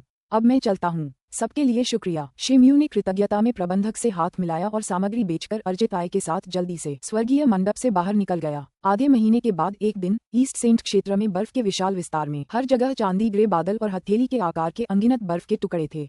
भूरे रंग के वस्त्र पहने लंबे और पतले शरीर वाला एक नीले बाल वाला आदमी हवा में खड़ा था। उस आदमी के चेहरे का भाव बेहद अजीब था। उसकी भौहें तो नहीं थीं, लेकिन चिकने माथे के बीचों बीच एक सीधी आंख थी। उसकी आंखों के नीचे 2 नथुने थे, लेकिन नाक का पुल दिखाई नहीं दे रहा था और उसका मुंह बड़े बड़े तीखे दांतों से भरा था। उसका पूरा शरीर गहरे नीले प्रकाश में लिपटा हुआ था। जैसे ही बर्फ के टुकड़े नीले प्रकाश में गिरे, वे तुरंत बर्फ के शंकु बनकर जमीन पर गिर पड़े।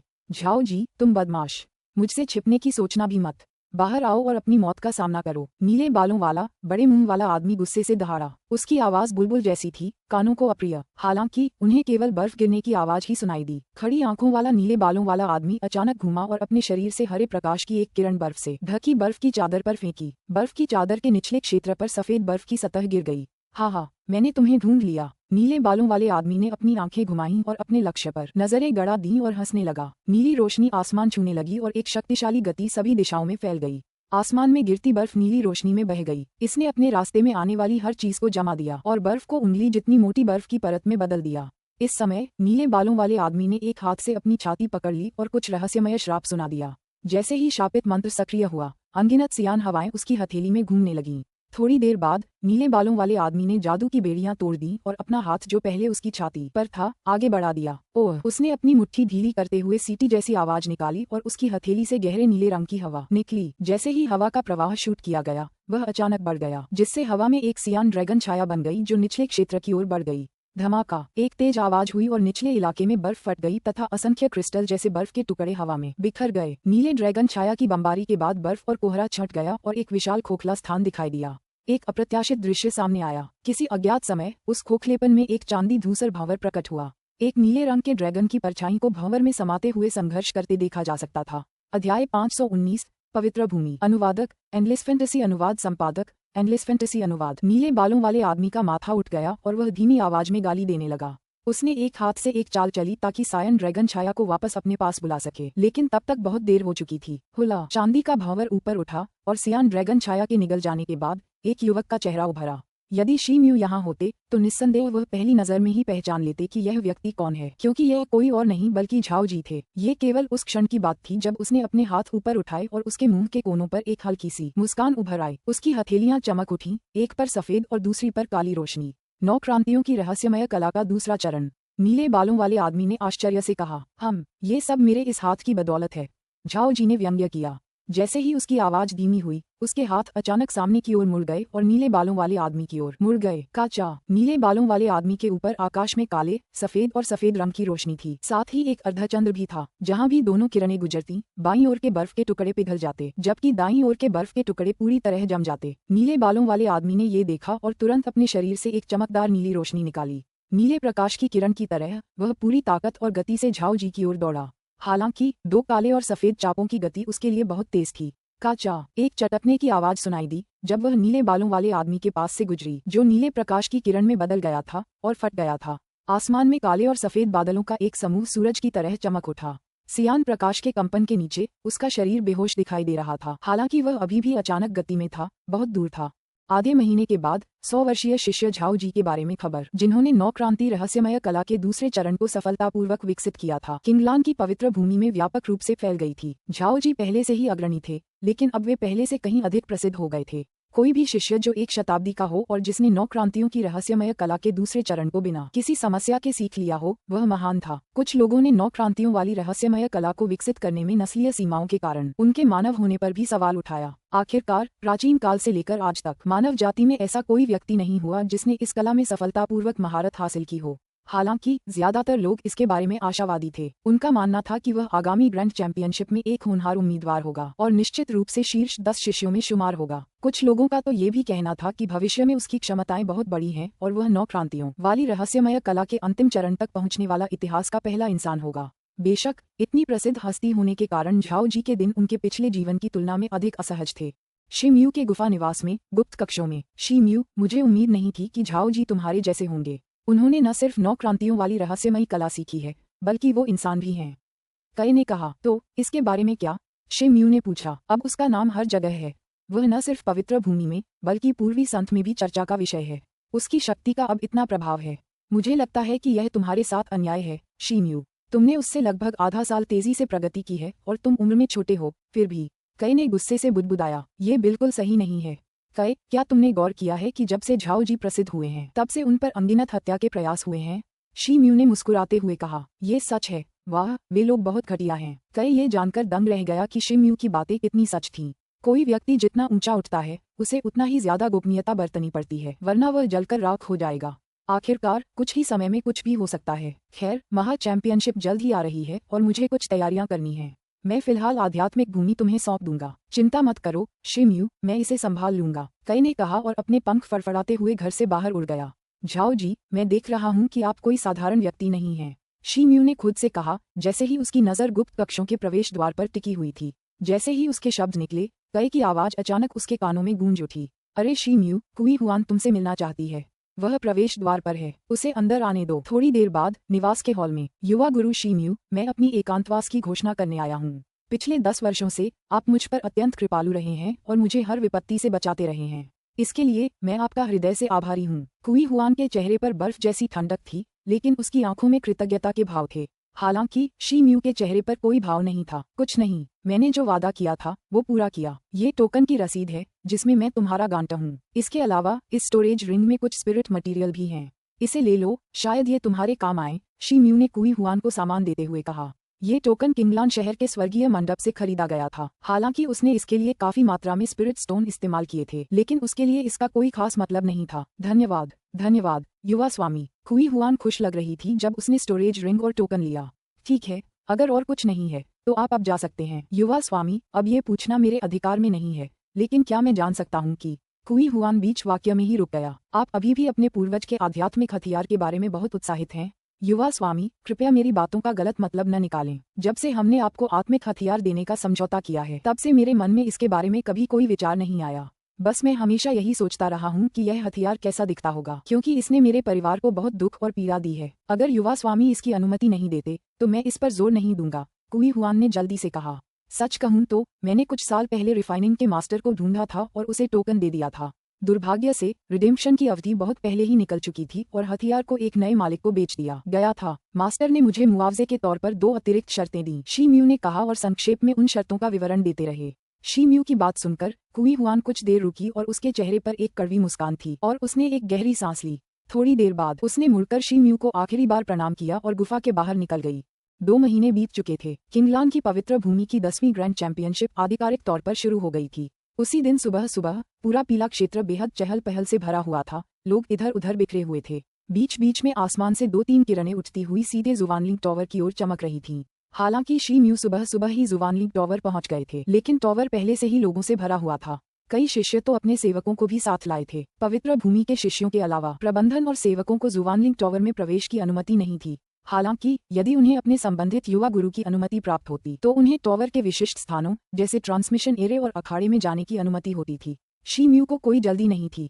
थोड़ी देर इंतजार करने के बाद वह भीड़ में मौजूद दूसरे लोगों के साथ जुवानलिंग टॉवर में घुस गया।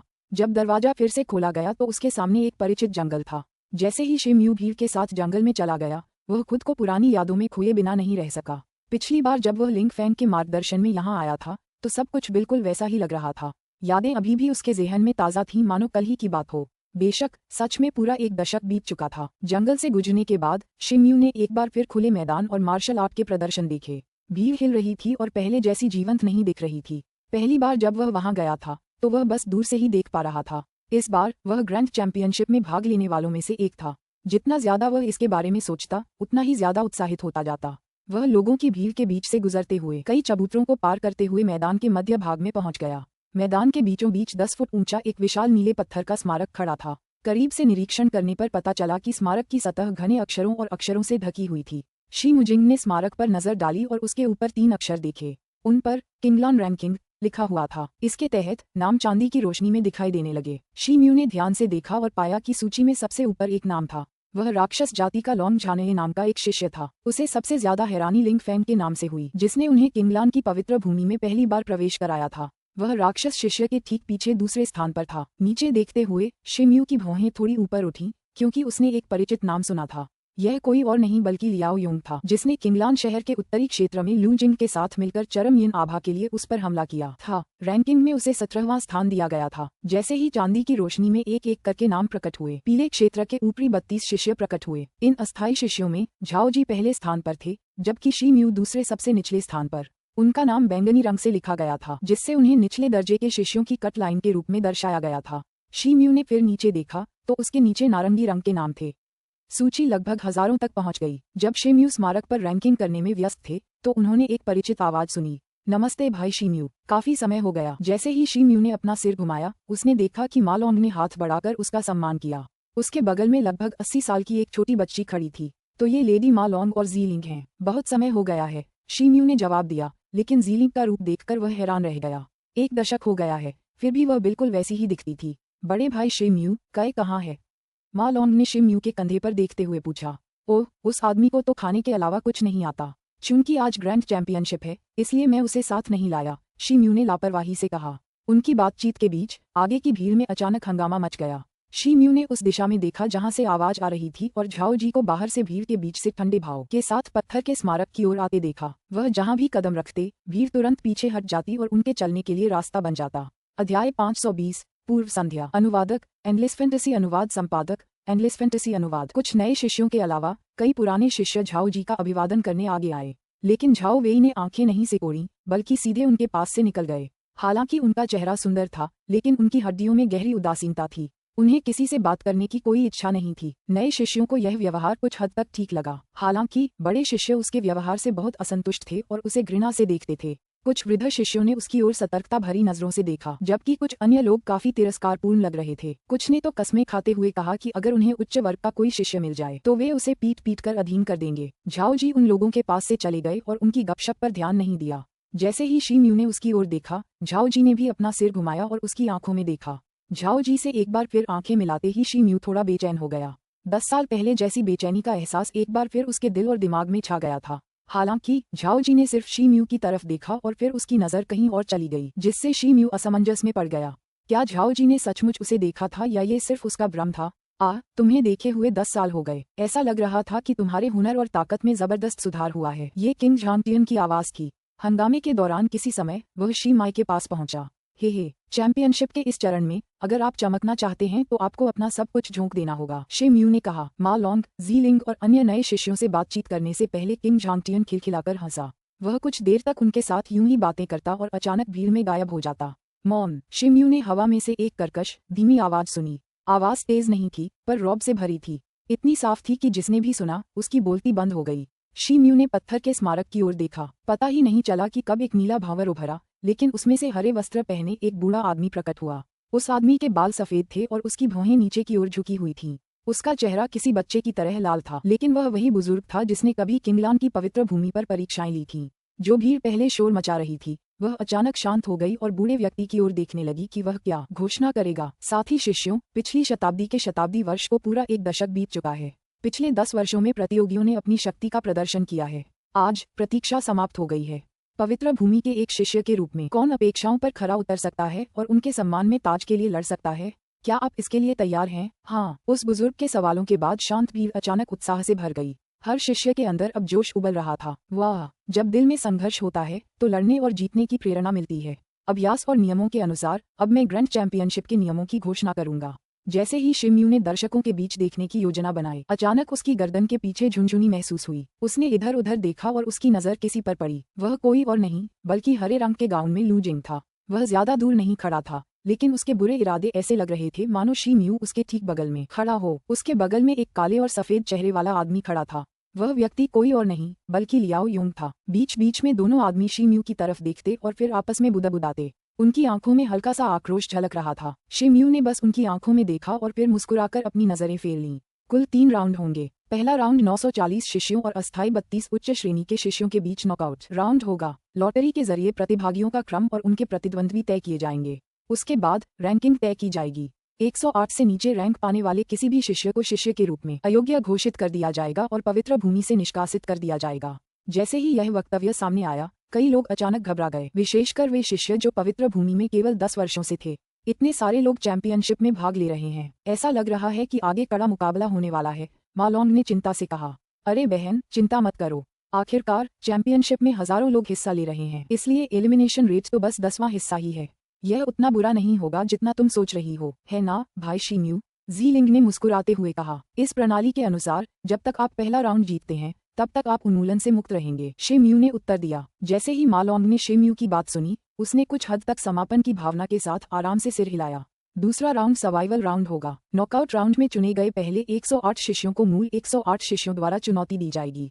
विजेता हारने वाले की जगह एक उच्च शिष्य के रूप में ले सकता है, लेकिन प्रत्येक व्यक्ति के पास केवल एक ही मौका होगा। जब शीएम ने देखा कि मालोंग का ध्यान बड़े भाई ने ले लिया है तो वह जल्दी से ज़ीलिंग के पास झुक गया। क्या अब तुम ज़ीलिंग हो या जी है? चोटीदार बालों वाली लड़की ने अपनी बड़ी बड़ी आंखों से शिम्यू को देखा, लेकिन कुछ नहीं कहा। शिम्यू इस अनुत्तरित प्रश्न से कुछ नाराज हो गए और उन्होंने अपना ध्यान पुनः बुजुर्ग की ओर मोड़ने का निर्णय लिया। आखिरी तीसरा राउंड चुनौती राउंड होगा। शीर्ष शिष्यों में से 108 को अपने से ऊपर रैंक वाले शिष्य को चुनौती देने का मौका दिया जाएगा।